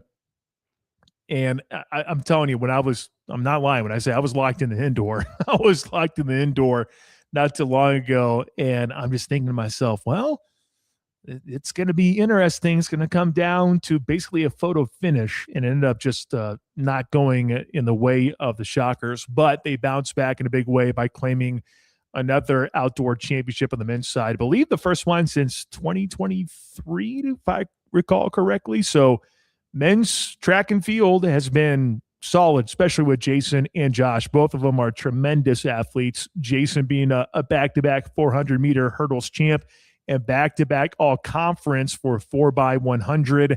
And I hope that he ends up making the NCAA West prelims. I hope he is officially qualified to make it in the 100, to pick up an event just because you're thinking, you know what, I can do that. And he wanted to take his mind off doing the hurdles. You know what? That's impressive stuff. So appreciate Jason Parrish for coming on the show, and looking forward to seeing how he does moving forward. That's the nice thing. The conference title claimed, but it doesn't mean that everything is all done for the Olathe native. All right, hour number 2 is rapidly approaching. We have some giveaways coming your way. We have Kansas Lottery tickets in hour number 2. Right now, I want to give you a chance to win Riverfest buttons. So Riverfest is coming up here before too long, and it's something that we've been a part of for the last couple of years. It's the biggest outdoor party in Kansas, and it's coming to downtown Wichita May 29th through June 6th. Your button gives you access to 9 days of fun. 9 days of fun. And there's all sorts of things that you can do. If you want to take a look at all of the events that you can participate in, like our 3-on-3 basketball tournament, you can definitely do that. But they have a concert lineup that I think will hit a lot of people. You have the Jacksons coming up on Friday, May 29th. You have Jake Owen on June 3rd, Gym Class Heroes on June 5th, Hank Azaria in the Easy Street Band. That'll be on Saturday, June 6th. Your button can give you access to all the things at Riverfest, May 29th through June 6th. If you would like 2 buttons, text Riverfest to 316-666-2285. Text the word Riverfest to 316-666-2285. Your one button is going to get you access to all of these things. And if you want to look at all the things going on, head on over to WichitaRiverfest.com and check out all the events. They have the concert lineup. They have everything on there. So if you want to go to Riverfest, I got a pair of buttons for you. They're adult buttons, okay? If you would like those, text Riverfest to 316-666-2285. When we come back, Beast of the Week to wrap up hour number 1. The heartbeat of Wichita sports fans. The Pulse on ESPN Wichita 92.3 FM. Looking for a pharmacy that actually puts you first? Discover the difference at DAM Pharmacies. From fast, friendly prescription service to customized compounding, immunizations, and everyday health essentials, DAM Pharmacies is your trusted local partner in care. And now with their new location in Wichita, downtown at 401 North Waco, it's even easier to get the service you deserve right where you live and work. Skip the big box hassle and experience personalized care that makes a difference. Why go anywhere else when you can choose a pharmacy that gives a damn? DAM Pharmacies, local, convenient, and committed to you. Hey, this is Blake Davis with Davis Liquor Outlet. And this is Brian Davis with another great special on Twisted Tea 12 packs, only $15.99. And don't forget to grab the new Amsterdam Vodka 80 proof, 1.75 liters, just $18.99. Davis Liquor Outlet. Each store independently owned and operated. Wichita owned, Wichita proud. As a paramedic, do you recommend seatbelts? I'm definitely an advocate for seatbelts. Why? When you're in a wreck, the seatbelt immediately will lock you in place and hold you exactly where you are. And if the vehicle rolls, spins, or just sustains a lot of force, you're going to stay right where you are, protected and cushioned. That's how they're designed. But it's my choice if I wear one. You can't make me. It's your decision, but you're going to see me if you decide to not wear your seatbelt, and it might not be a good situation for you. Always buckle up. A message from the Kansas Department of Transportation and your local law enforcement community. Hi, I am Allstate Agent Mike Rumford, and we're now serving Wichita. At the Mike Rumford Agency, it's not just about insurance, it's about taking care of people. My team and I are here to help you understand your coverage, protect what matters most, and be there when you need us. We make the process simple, whether you are reviewing your current policies or making a switch. We handle the details so you don't have to. Stop by our Wichita office off of K96 and Woodlawn today, or give us a call at 316-691-8555. Ready to get your game on? 3-on-3 basketball comes to Riverfest inside Century 2 on May 30th, May 31st, and June 2nd. With categories for all ages, you can win prizes or cash, have fun, and break a sweat. Categories go from adult men all the way down to youth co-ed. Every team member gets a Riverfest button and t-shirt. Thanks to Fidelity Bank for sponsoring registration fees for youth teams. 3-on-3 basketball at Riverfest, May 30th, 31st, and June 2nd. Sign up now at WichitaRiverfest.com.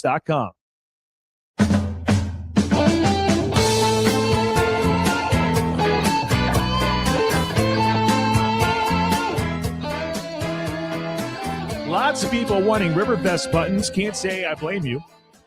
Riverfest, lots of fun.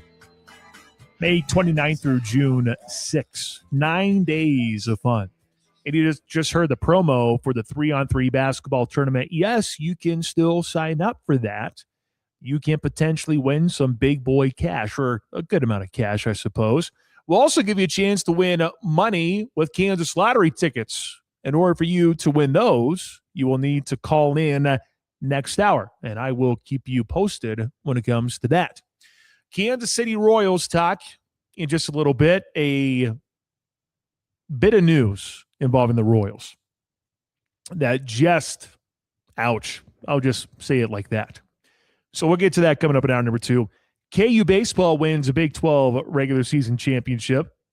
It was all sorts of entertaining in Provo, Utah, and we'll talk about that. And then at 3:45 at Mount Rushmore Monday, let's get to our Beast of the Week. As I mentioned, there were a lot of things that took place. I think I heard Shane talk about the Johnson County Community College baseball team. They had to earn their championship this past week. They had to go through the loser's bracket in order to win it, which they did. Their top home run guy, I believe, is up to 41 bombs now, which is just absolutely absurd. So you could go in that direction.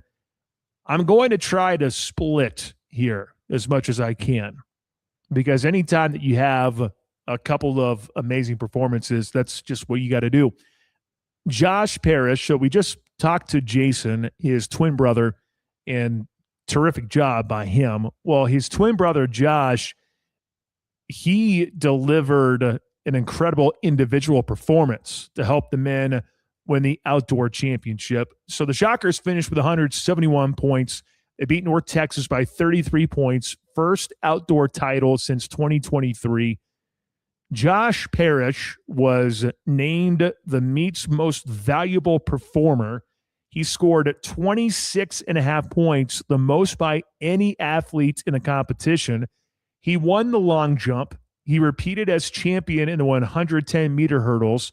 He helped Wichita State place third in that 400 relay, and he finished fifth in the 200, and he added another point with an 8th place finish in the triple jump. He broke a 46-year-old school record in the long jump on Friday. He had a leap of 26 feet, 3 3/4 inches meters. He became the first Shocker to clear the 26-foot barrier. It also was a stadium record, and it came one day after he broke Wichita State's 24-year-old school record in the 200 prelims with a time of 20.63. I could go on and on and on. Jason was very impressive. So was his twin brother. They both did incredible work. So Josh Parrish would be my 1A Beast of the Week. And my 1B Beast of the Week has to go to Friends Men's Golf. And I know most people around here are probably thinking, all right, well, what's the angle here? Well, in order to compete for a national championship, I've been covering the KCAC for a long, long time now. And when you see teams get close to national championships, that's not a regular thing. I don't think people realize just how challenging it is, unless you're, I guess, Oklahoma Wesleyan men's basketball, but whatever. I'm talking about here in Kansas. Well, Friends ended up coming home with a runner-up finish at the NAIA Men's Golf National Championship. It was the highest national result on record in university history. They trailed by 17 strokes in the third round. They made a move on the back nine. They shaved the deficit to 3 strokes before winding up 6 strokes down heading into the final round.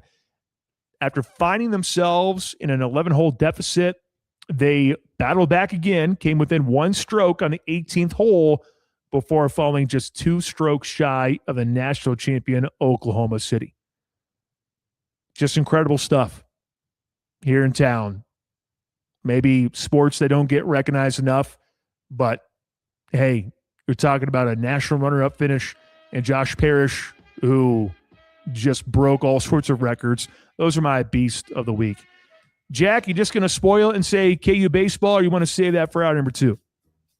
I will give it to another college baseball team in Southern Miss who got their 40th win over the weekend, which makes it 10 consecutive seasons of 40 or more wins. And they are the only program to achieve that feat over the last 10 years. That's impressive. All right, hour 2 straight ahead. Lotto tickets, Royals talk, KU baseball gets Big 12 championship. A lot of stuff going on. And, of course, your comments always welcome on the text line, 316-666-2285. Hour 2 straight ahead.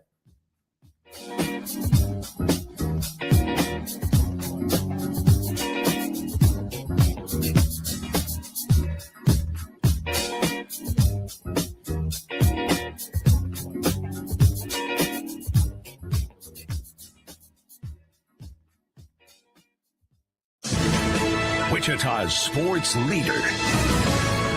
ESPN Wichita 92.3 FM. KKGQ Newton. Wichita, get ready for a lunchtime party at the brand new Johnny's Tavern on East Douglas. Join the Shane Dennis Show broadcasting live Thursday from noon to 2 on ESPN Wichita. Come hang out, talk sports, grab an ice-cold beer, and check out Wichita's newest go-to spot for burgers, wings, and wall-to-wall TVs. Whether you're a longtime Johnny's fan or checking it out for the first time, this is a place to be. Johnny's Tavern, now open at 1109 East Douglas. It's a sports bar. It's a tradition. It's your new spot. Hi, I'm Martha Stewart, and I have a question for you. You know that unwelcome guest everyone wishes would just leave already? That's COVID-19. That's why I got an updated booster designed to help protect against recent Omicron variants. Got it? Check eligibility and schedule your updated COVID booster at vaccines.gov. Sponsored by Pfizer and BioNTech. Progressive presents Adjusting to the Suburbs. You just bought a home in the suburbs, but no one told you about all the birds, specifically this one, who seems to be calling out Roy. Roy. But who exactly is Roy? And why doesn't he ever respond? Maybe Roy is just bird speak for save with Progressive by bundling your home and auto. I guess until Roy answers. You going straight to Coppin after this, after the show? Insurance Company coverage provided in service by affiliates and third-party insurers. And we are probably, yeah. I wondered how early you would leave to try to get there. Let me think about like your process. You throw the fastball. Yeah, usually you just have to get, I mean, if you wanted to. I usually try to show up at least 30 minutes before first pitch. Makes sense. I was just thinking about parking and just traffic and the nightmare that could be. Get a taco. Yeah, absolutely. When you need a taco, you need a taco. Now, if you go Introducing for the new batting Cantina practice Crispy and Melt pregame Taco, interviews, from those Taco start, Bell. I think, at July participating U.S. locations for a limited time only. Yeah, that sounds right. Exteriors It's usually loves being a part of the it's Kansas landscape. early. Since 1993, Oh, it's they've much repaired earlier or than you'd installed expect. residential roofing on thousands of Kansas homes. And whether you've had storm damage or you're ready for a new, current, weather-hardy roof, you can trust Eaton Roofing and Exteriors for expert advice about the right roof for your performance needs, budget, and neighborhood covenants. Call the local Eaton experts today at 316-943-0600 or visit EatonRoofing.com. Roofing and exteriors. The Wichita Wind Surge are back at Equity Bank Park for the Propeller Series against Hey, Jack Tulsa. Caglione in It the starts lineup. with a Dylan's 2 for Tuesday, continues with a Wet Nose Yeah, thank Wednesday, goodness. then a Turbo Tubs Thirsty Thursday. not playing Friday, tomorrow or it's Wednesday. fireworks and Military Appreciation Night. Saturday, Margaritaville Day, and wrap it up on Sunday with Kids Day. For tickets, go to windsurge.com and listen to the games on ESPN Wichita 92.3 FM. This is SportsCenter. I'm Nick DeLuca. Brendan Sorsby looking to return to college football. Texas Tech QB filing an injunction against the NCAA seeking eligibility for the 2026 season. Sorsby seeking treatment for a gambling addiction after revealing he placed thousands of bets on sports. Number one player in ESPN's transfer portal rankings, Sorsby moved from Cincinnati to Texas Tech, projecting to be Went from one of the highest paid players 60% in the sport chance of at more rain than to $5 million 85% chance of rain for tonight. Oh, boy. next season. Conference finals set in the NBA. In the East, the Cavs win Game 7 last night to take on the Knicks this week, while the Thunder and the Spurs open up the Western Conference Final tonight. Game 1 tip, 8:30 Eastern. Coverage beginning at 8 Eastern right here on ESPN Radio. NFL Spring League meetings beginning tomorrow. Minnesota, the likely host for the 2028 NFL Draft, pending owner approval. Organizers led by Minnesota Sports and Events Commission submitted a bid in March for the events. Hey, it's your resident Super Bowl champ Chris Candy. Coming up Tuesday, I'll tell you why James Harden is the player with the most on the line in the Knicks Cavs series. It's Unsportsmanlike weekday mornings at 6, right here on ESPN Radio, ESPN2, and ESPNU.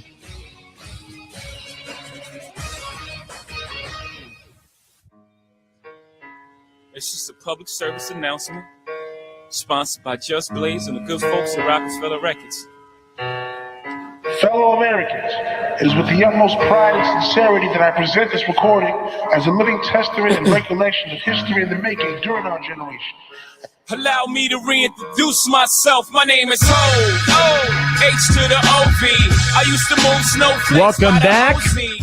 Hour number 2 officially underway here on the Pulse on Wichita Sports Leader, ESPN Wichita 92.3 FM. You can also find us online in all sorts of places. If you want to see our ugly mugs, or should I just say my ugly mug right now, you can head on over to YouTube, Facebook, or X. We're video streaming in all those different places. If you just want to listen to us, don't have to deal with our ugly mugs, ESPNWichita.com. If you have a smart speaker, that will get the job done. On the ESPN Wichita app, I would argue that's the number one way to catch us. Although I do know there are a ton of people that still listen to us on the old FM radio dial. We sure do appreciate that. In case you're wondering about storms and whatnot, right now, things are looking okay. I'm keeping a close eye on things just in case you're listening to me and there might be a weather update that you're not paying attention to. Seems like right now everything's okay. But, of course, Mother Nature can change things on a dime. So we will keep you posted. Right now, things are looking okay. Hopefully it stays this way for another few hours, so that way you can at least make it to the house and batten down the hatches before any major storms pop up in this area. Allow me to reintroduce myself. My name is Pat Strathman. Producing and contributing to the show is Jack Johnson. You can contribute. And here are all the different ways for you to contribute. If you like to give us a ring, 316-669-4996. That number will be needed if you want to win Kansas lottery tickets. We'll give you that opportunity coming up in just a little bit. If you would like to text us I know that's a lot easier for a lot of you. That's why we've created the text line, 316-666-2285. For all of you that have been patiently waiting for Kansas City Royals talk, we're about to get to it right now. So if you have thoughts on Jack Caglione, about the Royals, whatever, 316-666-2285. You can always interact on social media as well. If you want to send us a tweet, that works too. We're on X, we're on Instagram, we're on Facebook. All sorts of good content on those different platforms. I believe today we had Tish on This Day in Sports History, so check that out with Shane, posted by Jackson. So check out all of our lovely content on social media.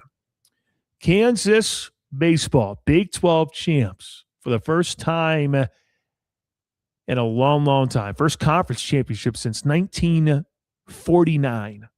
We will look back at the weekend that was for KU baseball and take a look ahead of the Big 12 championship tournament. Mount Rushmore Monday at the very end of the show. Jack will pick a topic, and we will pick our top 4 from said topic. It is officially 3 o'clock, 3:05 technically, but we are in the 3 o'clock hour. This is when I tell you that now would be a good time to head on over to Twin Peaks. Was the weekend not that great? Do you have a bad case of the Mondays? I have the perfect place for you to cure your issues, and that is Twin Peaks. 21st and Rock out east, Ridge and Taft out west. Go get yourself a 29-degree man-sized draft during happy hour. That sounds quite lovely right now. Maybe you want to hang out in the patio area. Might be a little bit too breezy for that. But if you're looking for some breeze, they have 2 patio areas, one at each location. They also have other items on their adventurous drink menu, tequila cocktails, you name it. They got it. And they can be pretty creative too. Their menu features all sorts of food made from scratch. Get the spicy Thai chili wings. That's my go-to. And just sit back and relax and enjoy the atmosphere. I think that's maybe the best part about the place is if you're having a bad day, if the Mondays really are challenging for you, just head on over to Twin Peaks and your heart should be happy. Head on over to Twin Peaks, 2 locations in Wichita. Twin Peaks, eats, drinks, scenic views. All right, the Royals, they at least got one. I thought they were going to be blanked on the road, losing to Chicago, losing to St. Louis. I'm thinking, yep, here we go. The skid is going to continue. I think the comment that was made on Saturday, we were at Gillies of Park City, I don't know if the Royals are ever going to win again. And for sure was a gut punch against the Cardinals in the very first game, with the Cards winning 5-4 in 11 innings. You had Michael Wacha, who has been the guy for the starting pitching rotation for Kansas City, ends up lasting 6 innings, coughs up 3 runs, gave up a couple of bombs, but his ERA after the fact sits at 2.83, which I think you'll still take. And the Royals, in terms of their pen, well, Lucas Erceg had an opportunity, but ends up being a blown save for Erceg. Then you bring in Steven Cruz, and that's when Kansas City ended up losing the ballgame. The one thing I just wanted to see from the Royals after that terrible display of pitching against Chicago, I just wanted to see the starters get back on track. And then you have Noah Cameron end up going 6 innings in game number 2 against the Cards. He scattered 5 hits over the course of the 6 innings, 3 runs given up, 4 Ks, 82 pitches thrown, and then you had Bailey Falter end up checking in, and he did the rest, ended up throwing the next 2, and then, well, St. Louis ended up getting the win. Although you had Kansas City get a run in the 9th, it was Jack Caglione who ends up getting a homer in the 9th. More on that in a minute. 428-footer if you're trying to keep track at home. And then you get to the game yesterday, And before the game, all sorts of individuals talking about the Kansas City Royals, specifically looking at Matt Quatrero and looking at how he was handling the lineup yesterday. Jack Caglione, you're thinking, okay, he should be out there, should be able to go up against the St. Louis Cardinals. And instead of that, ends up not being in the lineup. And Matt Quatrero, he explained why Jack Caglione wasn't in the lineup. It was because of the reverse splits. Yeah, that's something to do with it. We're in a run of 4 righties as well and trying to keep everybody involved. And a lot of Royals fans took exception to that. So with no Caglione, surely the Royals would end up losing to the St. Louis Cardinals. Instead, Stephen Kolek bounces back in a big way, doesn't surrender a run in 6 1/3 innings. Daniel Lynch comes in. Lucas Erceg, after that, shuts the door, and Kansas City gets a win against the St. Louis Cardinals 2-0 to wrap up the series in St. Louis. Just a massive, massive win. I feel like I can't state that enough. At least it should be a massive win, because if you would have gone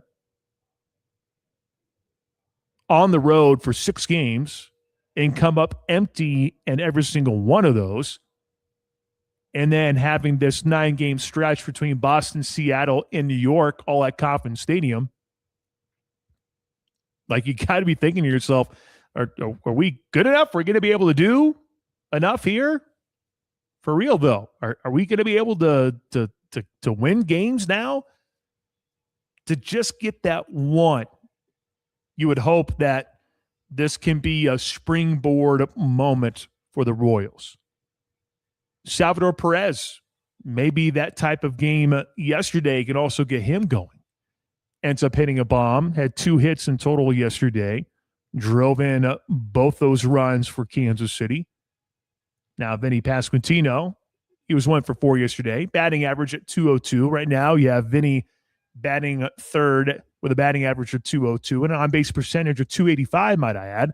Salvi, not much better, .205 and .243. Carter Jensen did play yesterday. Carter Jensen ended up going 1 for 4 with a couple of Ks, though. He's up to .237 now when you take a look at batting average. To get 1, you don't want to label something as a must-win per se, especially in the month of May. Not the case. But with the fact that Kansas City has done well at Kauffman this year, to be able to at least get 1 on the board, especially after the ways that Kansas City had been losing. It's not like they have just completely just been kicked in the teeth. Against Chicago, had a couple of 1-run losses. You end up losing in 11 innings to the Cardinals. Like, the Royals have been close, just haven't been able to get over the hump. And the fact that your starting pitching returned to form, which I believe in the Chicago series, I don't know if anyone went over 6 innings of work, if I recall correctly. But against the Cards, you get your starting pitching, all of them, to be able to go out there and give you at least 6. That's something that we mentioned had to happen for Kansas City in order to give them a series win against the Cardinals. Now, they didn't get the series dub, but they at least got 1. And now you hope that that can be a good sign for them moving forward. Jack, before we dive into the Caglione situation, how much are you buying that this Royals team desperately needed that one yesterday going into this 9-game homestand against the Red Sox, Mariners, and Yankees? Just how big of a win can that be for Kansas City? Are you buying that at all? Or, I mean, I know it's May, so maybe you're not putting too much of an emphasis on it, but I just think that when you lose the way that they did so many times to the Cardinals and the White Sox, it has to feel good to just finally get over the hump and get a 2-0 win over an opponent after losing a lot of those one-run games. Yeah, I mean, I think it's good to at least snap a losing streak before you come back home and have a happier flight than you would have been if you lost both those series by way of a sweep. But really, the only way that game matters at all is if you take some of that momentum and come back in and have a good homestand. True. You go out there and lose tonight, I mean, it's just a meaningless win that you had on the road trip. And that's kind of been the theme for this team all season long. They've been too inconsistent other than a 10-3 stretch where they got a couple of good starts. The bullpen kind of calmed down a little bit, and the offense was doing more than enough.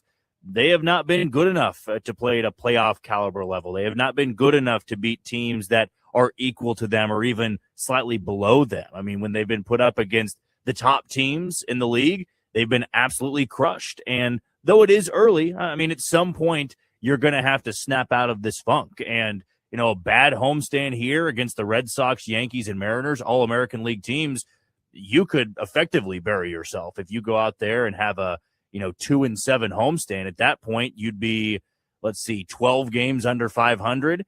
You're not probably coming back from that, I would say. You could make things interesting and have a couple of hot stretches here and there to get closer to 500. But the reality is teams that are 12 to 15 games under 500 by June 1, you have those outliers that snap out of it and go on an absurd streak to get to the postseason. But more often than not, you're not going to be. And then you're only 2 months away from the trade deadline, and you got to have an answer sooner rather than later, whether you want to be buyers or you want to be sellers. So that's the importance of this homestand. But yet again, you saw an embarrassing display of baseball in Chicago. You saw an embarrassing display in St. Louis in game 1 and game 2 of that series. And it gets tiresome. It gets old to watch the same mistakes happen, the same errors happen, the same gaffes offensively happen. And now the injuries are piling up, and you can ask Detroit, how the injuries are affecting their play right now. The Royals are losing some key members of the team. They just simply have to have healthy. So in baseball, they always say, momentum's only as good as your next day's starting pitcher. I mean, you could win 5 in a row and you say, well, that's fantastic. Now they're absolutely going to go rolling into their next series, and you might have a spot starter who gets bombed and there's no momentum anymore. But it's important to go out against 3 American League teams all at home. You'll have good draws all week long. You got to find a way to have more than just a winning homestand, in my opinion. I'm not sure you can settle for 5-4. Yeah. You're 7 games under. You need to play a little bit above that. You need to have one of those 7-2 stretches to give you some serious rhythm, some serious confidence before you head back out on the road. Yeah, I'm right there with you. They need to take advantage of what they got coming up with these 9 games. I don't think 5-4 is going to be good enough at all. But you are seeing what they've been able to do at home, so you hope that could be a good omen for them. And by the way, you brought up the injuries for the Tigers. Just ask them how they are doing with the injuries. Obviously not that great. Well, the Royals, they don't have Cole Reagans, Carlos Estevez. Those are the 2 big names. Well, now they will not have Chris Bubich. Chris Bubich has been placed on the 15-day injured list with left elbow soreness. And it leaves all the Royals fans just going, when will Cole Reagans come on back? Can he come back sooner rather than later? And you're looking at the starting pitching rotation. You take out Cole Reagans. Now you take out Chris Bubich. What's it going to look like during this very important stretch of games for Kansas City at this point in the season? The starting lineup has been unveiled. Jack Caglione is back in the lineup. Royals fans, you can rejoice. And Jack, with you being the regular Royals insider, really want to get your main takeaway from this. When you and I have been on this show for a while now, and rarely are we quick to point out flaws that are being created because of the manager, Matt Quatrero. I would say there are many listeners who are quick to putting the blame on Matt Quatrero, and that's fine. That's the beautiful thing about sports. Everyone's got an opinion. You can say one way or another and make your argument. That's just how it works in the sports world. But seeing that yesterday and hearing the explanation as to why Caglione isn't in the lineup, one of the factors was the reverse splits against the pitcher that they were going up against yesterday. Now, Matt Quatrero sticking to analytics, sticking with the process, and going with that. I'm not one of those individuals who would look at this situation and make the argument, well, Jack Caglione was a top 10 pick. How is he supposed to get better if he's not out there on a regular basis? I'm not necessarily in that corner like a lot of individuals, but I thought it was a little confusing yesterday seeing that. That was one of the times where I did scratch my head a little bit. I was scratching my head a little bit looking at that comment. Yeah, that's something to do with it. We're in a run of 4 righties as well and trying to keep everybody involved. And that's the other unique part of the quote, although it could just be as simple as, yeah, we're just trying to keep everyone out there. We're platooning, right? We're platooning. So we have to make sure that everyone gets a clean look, and that way they can stay locked in while facing righties. So maybe you can make that argument, I suppose. But I did think that it was rather strange to see that.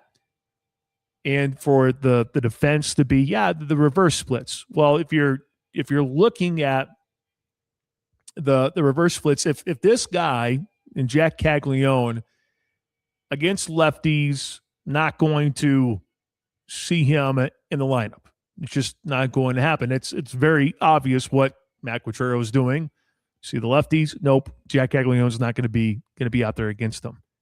But when you do have righties, you would just automatically assume that, you got to throw them in there, because if you don't, then in some ways maybe that can be detrimental as well to the hitter himself, like Jack Caglione. So it's really one of the first times. Now, I'm not up in arms. I'm not screaming at the top of my lungs for this like some people. Some have been very, very vocal about this.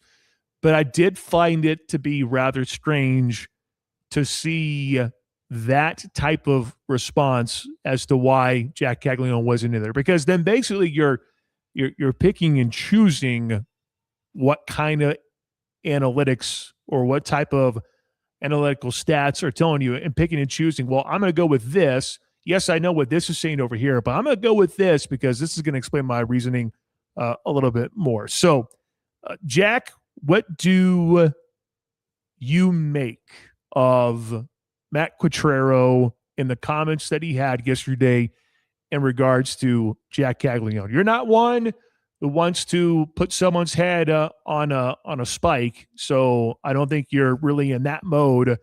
But with you being locked into the Royals 24/7 with all the stuff that you do, what was your main takeaway with that yesterday? Yeah, I'm just not really a fan of making that move, mainly because at that point I consider it to be over-managing. You're trying to get the little advantage with Lane Thomas in there because Palante's better against lefties, and you don't want to have 4 lefties in there. But, I mean, you got to look at the upside of both hitters there. I understand when you've got a tough lefty on the mound, you want to load it up with righties because you're just playing into the hand of the pitcher. If he's holding lefties to a 140 average and you throw 7 lefties out there, 5 lefties in the lineup, I mean, that's going to play to the pitcher's advantage. I thought yesterday, it was to not put 4 lefties in there, but you had Carter Jensen who was DHing. Vinny struggled this year as well.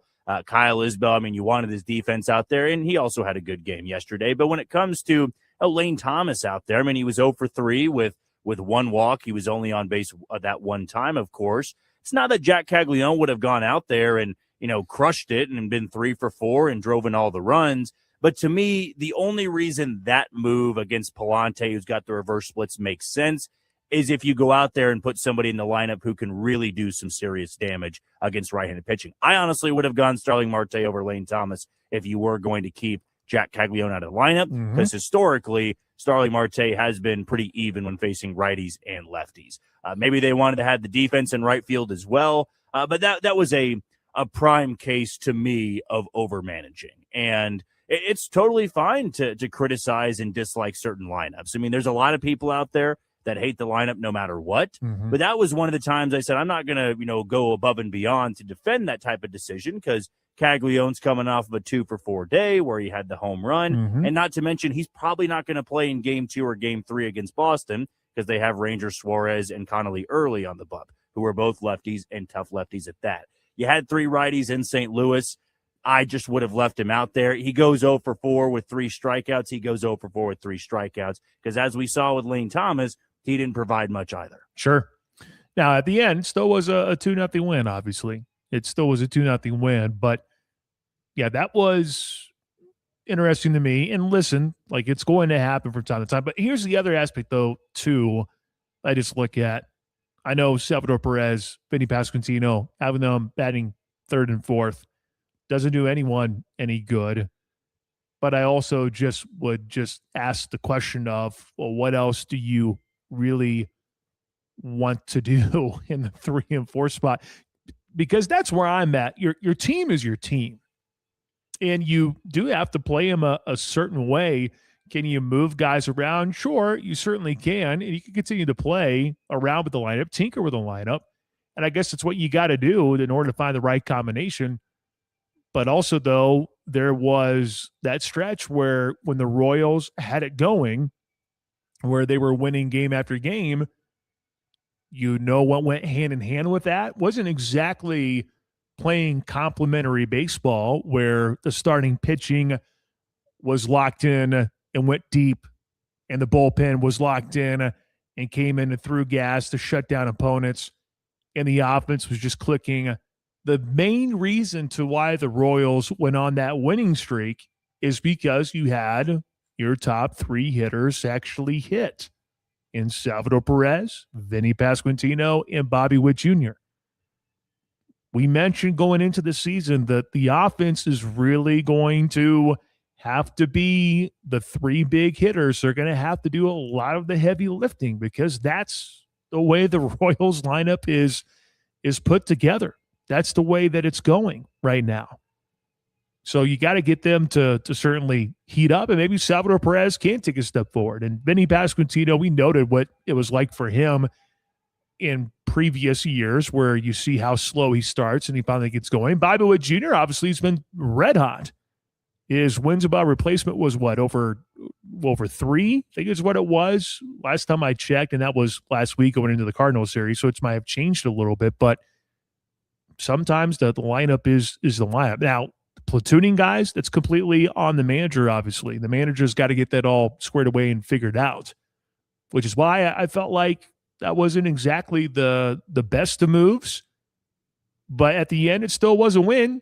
So I guess who ends up getting the last laugh, I suppose, maybe is the thing to bring up there. All right, we are off and running here in the second hour. Your thoughts are always welcomed at 316-666-2285. I'll give you a chance to win some Kansas lottery tickets in a moment. But right now, let's take a break. And when we come back, party like it's 1949. Kansas, the Jayhawks, they win a Big 12 championship. And no, not in basketball, not in football. It's a baseball school now. We will reflect on the most recent series for Kansas and also take a look ahead at what's going on in Big 12 play as well. That's all coming away next on The Pulse. The heartbeat of Wichita sports fans. The Pulse on ESPN Wichita 92.3 FM. Hi, this is Jeremy Huckabee with Janet King of Wichita. Most cleaning companies sell cleaning, but we focus on results. Here's what most people miss. Cleaning isn't complicated. Managing it the right way is. At Janet King, we built systems around accountability, consistency, and making sure your building looks the way it should without you having to think about it. If you're ready to stop dealing with the cleaning issues, let us show you. And if you want your own winning team with Janet King, reach out to us about starting your own franchise. Contact us at janetking.com. If you or a loved one has been a victim of personal injury, including medical malpractice and vehicle accidents, do not hesitate to call Prochaska, Howell & Prochaska. For more than 38 years, their experienced team has helped fight for your rights regardless of your legal status. They guarantee there will be no cost until they win. PHP will be there to assist you and help you navigate the complicated legal process. Call them now at 316-683-9080 or find Are them you going online somewhere at when you're off, or do you have to fill phpattorneys.com in for to schedule surrender your someone? free consultation No, today. I'm going on vacation. I got Finding a great candidates to buddy's hire can be like, best friend's well, little brother trying to that's find a invited me on needle one in of a his haystack. trips. Nice. Sure, you can Where are you post your going? job to some job board, but then Turks all and you can do Caicos, is hope actually. the right Oh, person really? comes along, Nice. which is why you should Yeah, try he's ZipRecruiter for free getting at ZipRecruiter.com married in radio. a ZipRecruiter couple doesn't months, I depend think. on candidates finding you. It's here, It but they're finds long them for time you. family friends. Its powerful Nice. technology That'd identifies be a good people time. with the right experience and actively invites Good them enough. to apply and to your job. I You don't get remember if I said qualified the text, candidates but fast. Easton is So while we got other everything companies handled, might so deliver Easton's a lot of Friday. hay, Okay, good. ZipRecruiter Yeah, I'm finds not. you what you're I looking wasn't for. too worried. I figured that everything The would needle in work the haystack. itself out at some point. Yeah, he was originally going to have to go do hits with Lebo, but Lebo's like, I can handle it. The Just smartest way to hire. Perfect. And right now, you can try ZipRecruiter for free. That's right, free at ZipRecruiter.com/radio. That's ZipRecruiter.com/radio. ZipRecruiter.com/radio. Spring's here in Kansas, and that means warmer weather, but also spring storms. If your roof took a beating this winter, now's the time to get it checked out. Call the experts at AR Roofing in Wichita. Their team will inspect your roof, identify any damage, and help you stay ahead of costly repairs before the spring rains roll in. Whether it's missing shingles, leaks, or storm damage, call AR Roofing today or visit arroofing.com and schedule your spring roof inspection. AR Roofing, Wichita's #1 referred roofing company.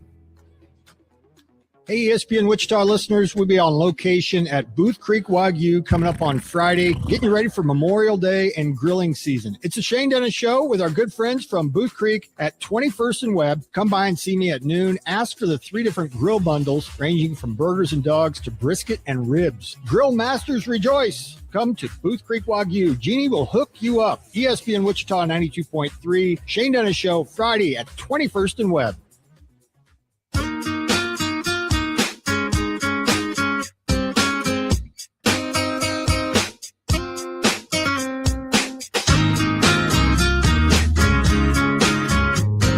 I just realized during the professional baseball segment, they didn't say anything about the Wichita Wind Surge. They just wrapped up a series with San Antonio. The Wind Surge, they rallied in order to get a win against the Missions 6-3. Ended up securing a series split of the 6-game series down in San Antonio. It was some timely 8th-inning offense and strong relief pitching that got them the dub. Garrett Spain, going back to, I don't know, probably the beginning of the year, Shane and I talking about Garrett Spain and how things are going. Well, he has really blown up for the Wind Surge. He provided the key swing in the 8th. He launched his 10th homer of the season to tie the game, and then you had Andrew Cassetti following with a go-ahead RBI double to extend his on-base streak to 10 games. Caleb Roberts also doubled and reached base 4 times in the win. He also had some high-leverage moments for the pitching staff. You had a couple of moments where the pitchers were in a not-so-great spot. Eli Jones, for instance, had a very rocky first inning, allowed just 2 runs while tossing 3 consecutive scoreless frames, so he did well. Will Fleming ended up earning the W. He had 2 scoreless innings in relief, and then you had a save for Kyle Bischoff there in order for the Wind Surge to get the W. So Wind Surge end up splitting with the San Antonio Missions. The Surge are now 19-19. The Missions are 14-25, and now it's on to the Propeller Series against the Tulsa Drillers at Equity Bank Park. You can catch all the games right here on ESPN Wichita, all for the most part, because we could have some KU baseball popping up later on in the week, but we will have Wichita Wind Surge baseball tomorrow, on Wednesday, and on Thursday. I can promise you that. Catch it right here on ESPN Wichita. Speaking of Kansas baseball, the Jayhawks after what took place on Thursday. Some nerves. They needed to get a W or have West Virginia lose to TCU. West Virginia ends up falling to the Horned Frogs, giving Kansas an opportunity to win the conference title outright. Things might not have gone all that great in the finale against BYU. Kansas ends up losing in extras, losing in the 11th, 5-4. But I don't think that's really going to do anything for KU in terms of hosting a regional. But on Friday night in Provo, KU built a large lead, a 6-run advantage through 5.5. And I'm sitting there watching things, and I'm thinking, I don't know. We'll see, because in that ballpark out in Provo, things can turn on a dime, and they did. BYU scored 3 in the 7th, and then in the 8th, ended up being a 3-run blast to deep left field by Easton Jones to tie it at 6. Fortunately for Kansas, with a loss to West Virginia, you get at least a share of the conference title. With West Virginia losing to TCU, you at least get a share, get a chance to win outright in the finale on Saturday. No worries, no big deal. Well, KU ended up getting a homer in the very next frame. Tyson Owens cranks one. As soon as he got a hold of it, you can kiss that one goodbye. Ended up being one of his 2 hits, the guy who bats second in the lineup for KU. And then Kansas in the bottom of the 9th. Things were a little dicey for the Hawks. A little dicey. BYU made things really, really interesting. BYU kicked off the bottom of the 9th with a single. BYU ends up stealing second base. Then a strikeout happens. Then you have a line out. And then you have a fielding error take place. And it was a weird thing, too, the way that it all broke down, because the pitcher ended up getting off the bump. And he had an opportunity maybe to get over the first, but you just tell that he was a little off balance and things weren't looking that great. So you have 2 on. Luke Anderson coming to the plate for BYU. And Luke Anderson in this game was 0 for 4. But Luke Anderson, also one of those guys at second base that's in the top half of the lineup.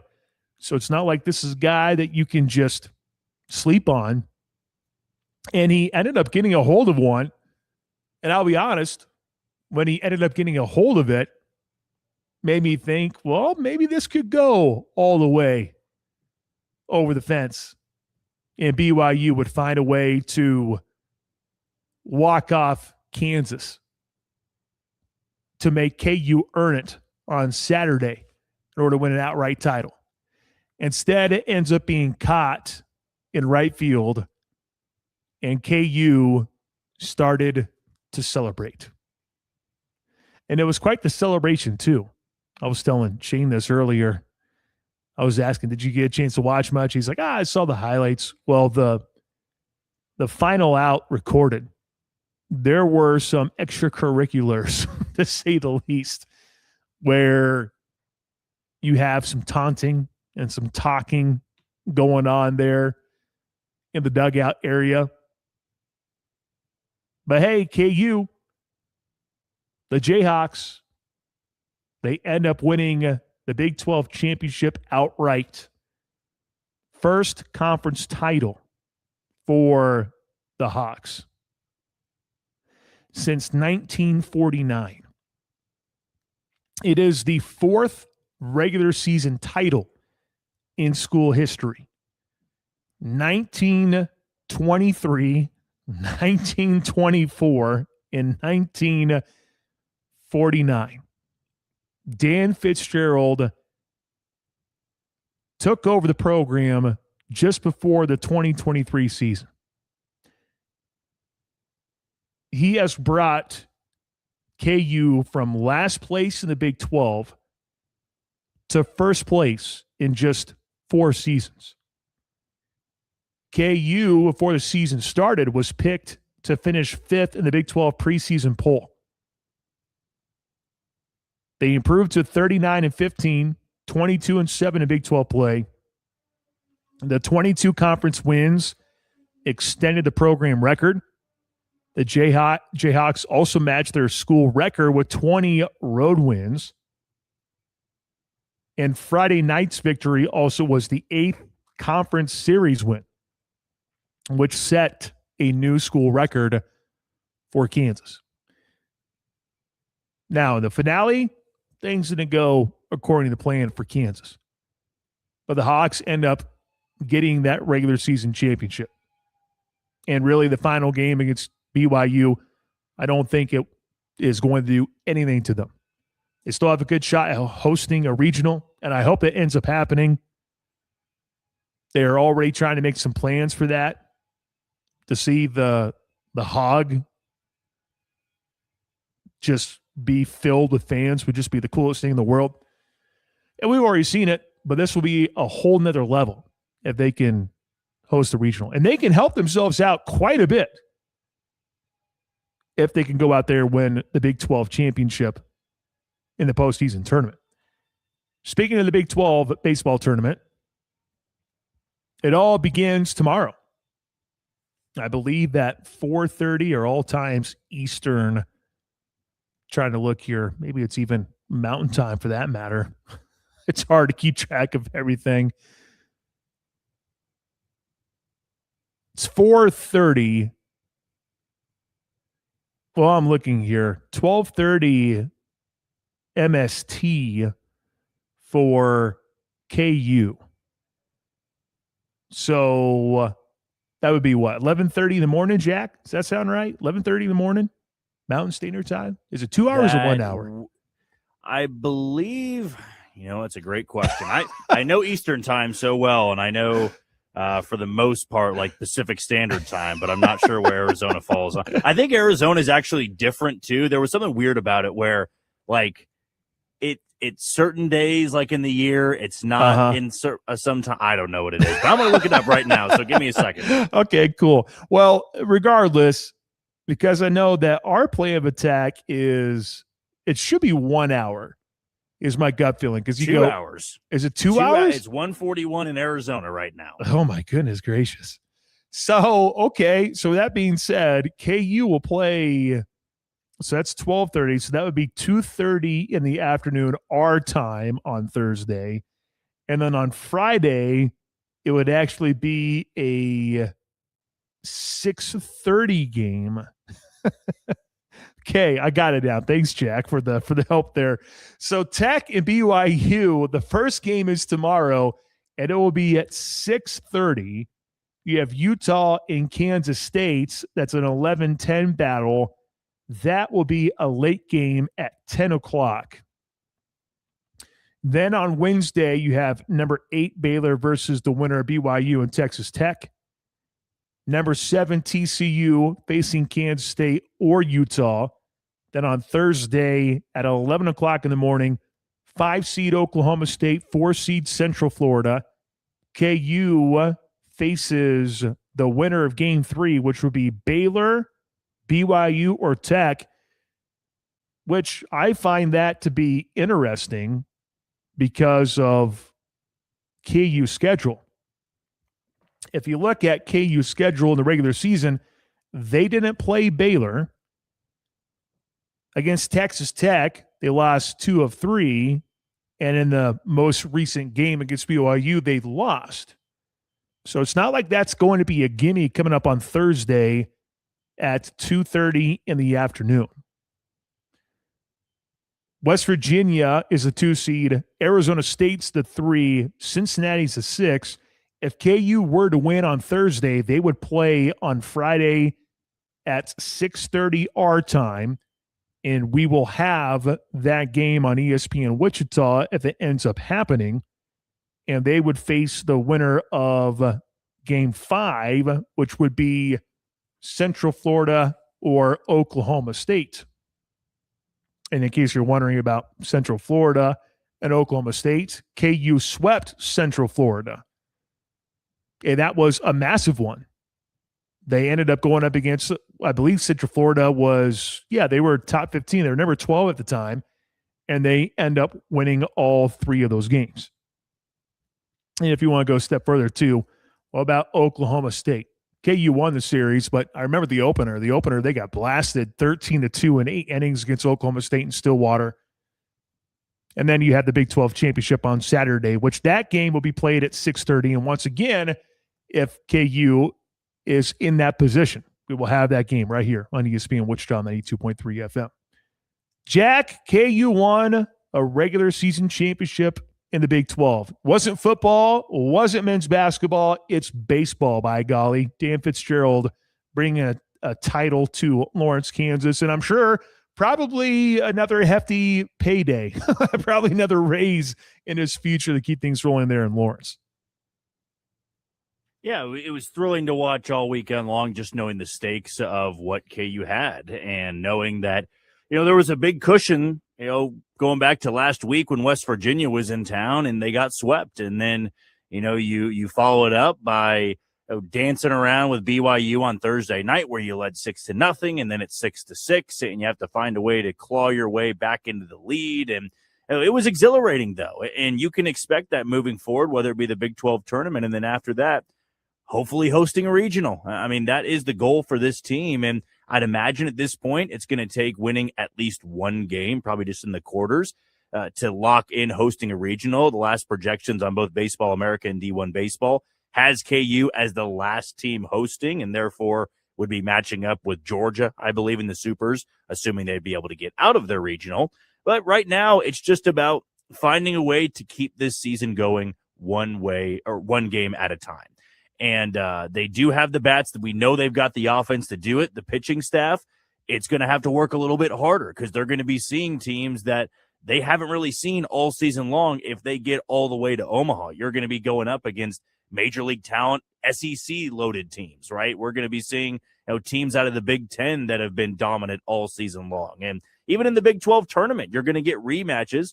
If you can get past the quarterfinals, you'll be seeing Oklahoma State again or UCF, or you'll be seeing West Virginia again or TCU. And, that's a great test for this team. But overall, it's such a huge accomplishment to not only win the conference, but win it outright. You ask a lot of teams out there the difference between sharing a title and winning it outright. It's a lot larger than you think. Now, you've got the teams out there that historically are not very good, and they'll have their co-title or their shared title, and they'll treat it like you are the number one champion. You are the team that won the conference, but deep down, you know that you are sharing it with another team. KU doesn't have to worry about any tiebreakers, any head-to-head type of stuff. If they shared it with West Virginia, I'm sure a lot of people would have said, well, look what happened in Lawrence, and look how dominant West Virginia was. In the end, that argument doesn't work anymore. KU won that conference by a full game, and they absolutely deserved it. A team that was picked to finish tied for 5th in the Big 12 to win it outright. I know that in my time at KU, my time in Lawrence, and those were the Rich Price days, and really it was that way for a long, long time, you never even dreamed of this team having a chance to win a regular season title. I thought that there were a couple of years where when they got really hot in Arlington, they would get to the semifinals in the Big 12 tournament, but it was always a flash in the pan. And that's usually where their season would end. Mm-hmm. To be the champion, to be the one seed in the tournament, to be a team that is considered to be a top 15 squad in all of college baseball, he has done an unbelievable job. And to see they don't have any all Big 12 guys, well, then just give Dan Fitzgerald the national coach of the year right now, because the team that won the conference didn't even get one player in the all Big 12 mentions. Well, then he must have done it with a bunch of average guys or middle-level guys that found a way to win damn near 40 games. He is a remarkable coach, and I know a lot of KU fans now are trying to figure out ways that they can keep him here long-term. You bring up that aspect of no all Big 12 players. Isn't that early KU baseball, a bunch of guys coming from the JUCO ranks, the D2 ranks. These guys are just a bunch of scrubs, and, well, Fitz can coach a little bit. And it is a little crazy to think that no one was worthy. Your regular season championship team doesn't get a single one. That is kind of an absurd thing. But, hey, fuel to the fire. I'm sure Fitzgerald's like, perfect. Let's go out there and prove these guys that we're not just, as you brought up, a flash in the pan. All right, let's give you a chance to win $30 in Kansas lottery tickets. Be caller number 4 at 316-669-4996. Caller 4 at 316-669-4996 for $30 in Kansas lottery tickets. Did you know you can play Kansas Lottery on your smartphone? You sure can. Download the Play On app today and get to playing. 316-669-4996. Mount Rushmore Monday when we return. This is The Pulse on Wichita's new sports leader, ESPN Wichita 92.3 FM. Truck Staff is the premier provider for all of your towing needs. Fifth wheels, gooseneck, and bumper pull hitches with brands like B&W, Draw-Tite, and Kurt. We also sell and install brake controllers and airbags to lift your squatty rear end. Interest-free financing makes it a snap to get your boat, horse trailer, or camper safely down the road. For all of your hitch needs, stop by Truck Staff today at 427 North Washington. Tricked out, check us out, Truck Stuff. And we are all tied up in the bottom of the ninth. Bases loaded. Electric in here. Electric. It all comes down to this pitch. You throw the fastball here. But it looks like Brock is walking off the field and is leaving the stadium. What is going on here? I'm getting word that he left to get a taco. When you need a taco, you need a taco. Introducing the new Cantina Crispy Melt Taco, only from Taco Bell. At participating U.S. locations for a limited time only. Today on Hey Culligan's Smart Home, Smarter Water Softener. Here's Kevin. Hey, Culligan, can a smart water softener lift those heavy salt bags for me? Kevin, it can. Wait, it can? Yep, the smart high-efficiency water softener from Culligan can alert your dealer when the salt needs to be replaced, and they'll do it for you, so your water stays soft and you stay away from lifting the bags. I mean, I could lift them if I wanted. No judgment here, Kevin. We're happy to do it, and we're already on the way. Let us help you out with a free in-home water test with the local Culligan water expert at Culligan.com. Nobody protects you from mayhem like Allstate. On that heavy shelf you hung yesterday. Turns out you didn't use enough anchors. Wait, you didn't use any anchors? Now you've got an open floor plan. Trendy. And if you have the wrong home insurance, you could need a wall of money to fix this. So get home insurance with Allstate and be better protected from mayhem, like me. Based on coverage and limits selected. Subject to terms, conditions, and availability. Allstate Vehicle and Property Insurance Company and Affiliates, Northbrook, Illinois. Ready to get your game on? 3-on-3 basketball comes to Riverfest inside Century 2 on May 30th, May 31st, and June 2nd. With categories for all ages, you can win prizes or cash, have fun, and break a sweat. Categories go from adult men all the way down to youth co-ed. Every team member gets a Riverfest button and t-shirt. Thanks to Fidelity Bank for sponsoring registration fees for youth teams. 3-on-3 basketball at Riverfest, May 30th, 31st, and June 2nd. Sign up now at WichitaRiverFest.com.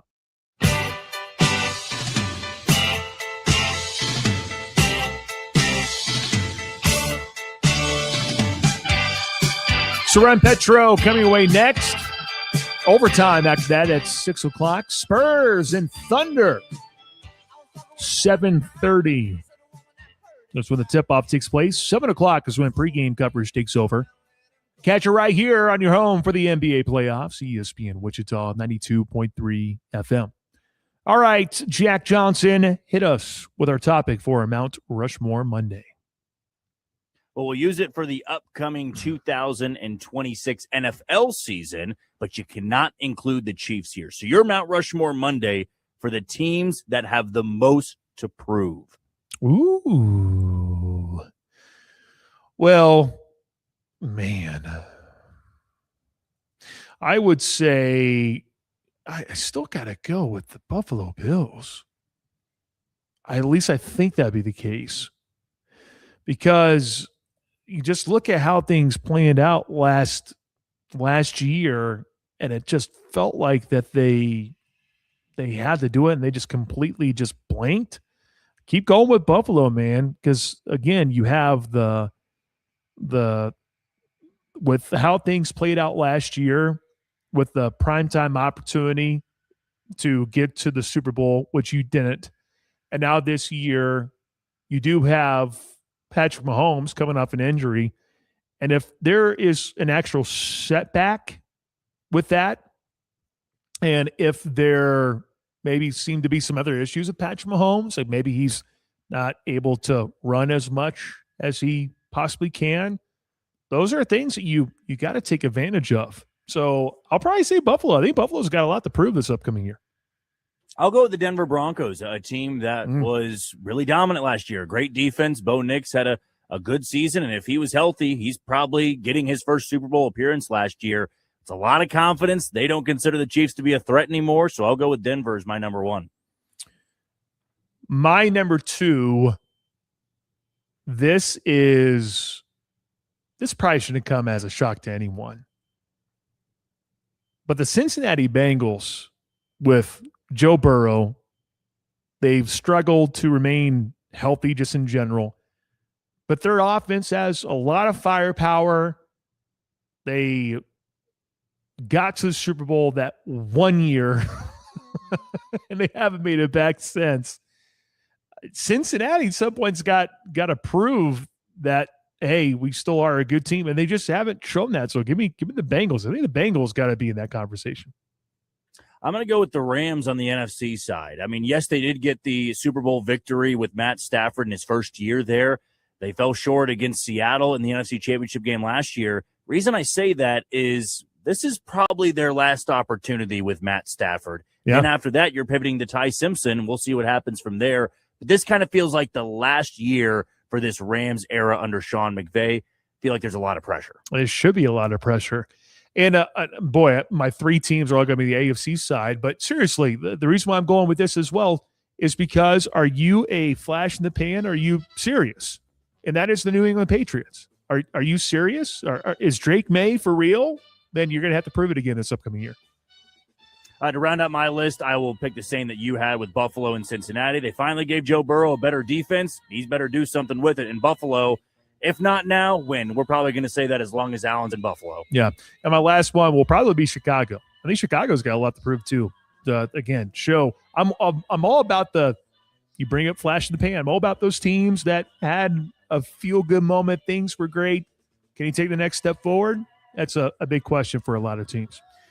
We're done. Appreciate everyone listening. Be safe. Lock into your radios, your TVs, and pay attention to the weather, y'all. All right? Stay safe. Hope to talk to you again tomorrow here on the program. For producer Jack Johnson, I'm Pat Strathman saying so long, Wichita. See you tomorrow at 2 o'clock. Wichita's sports leader.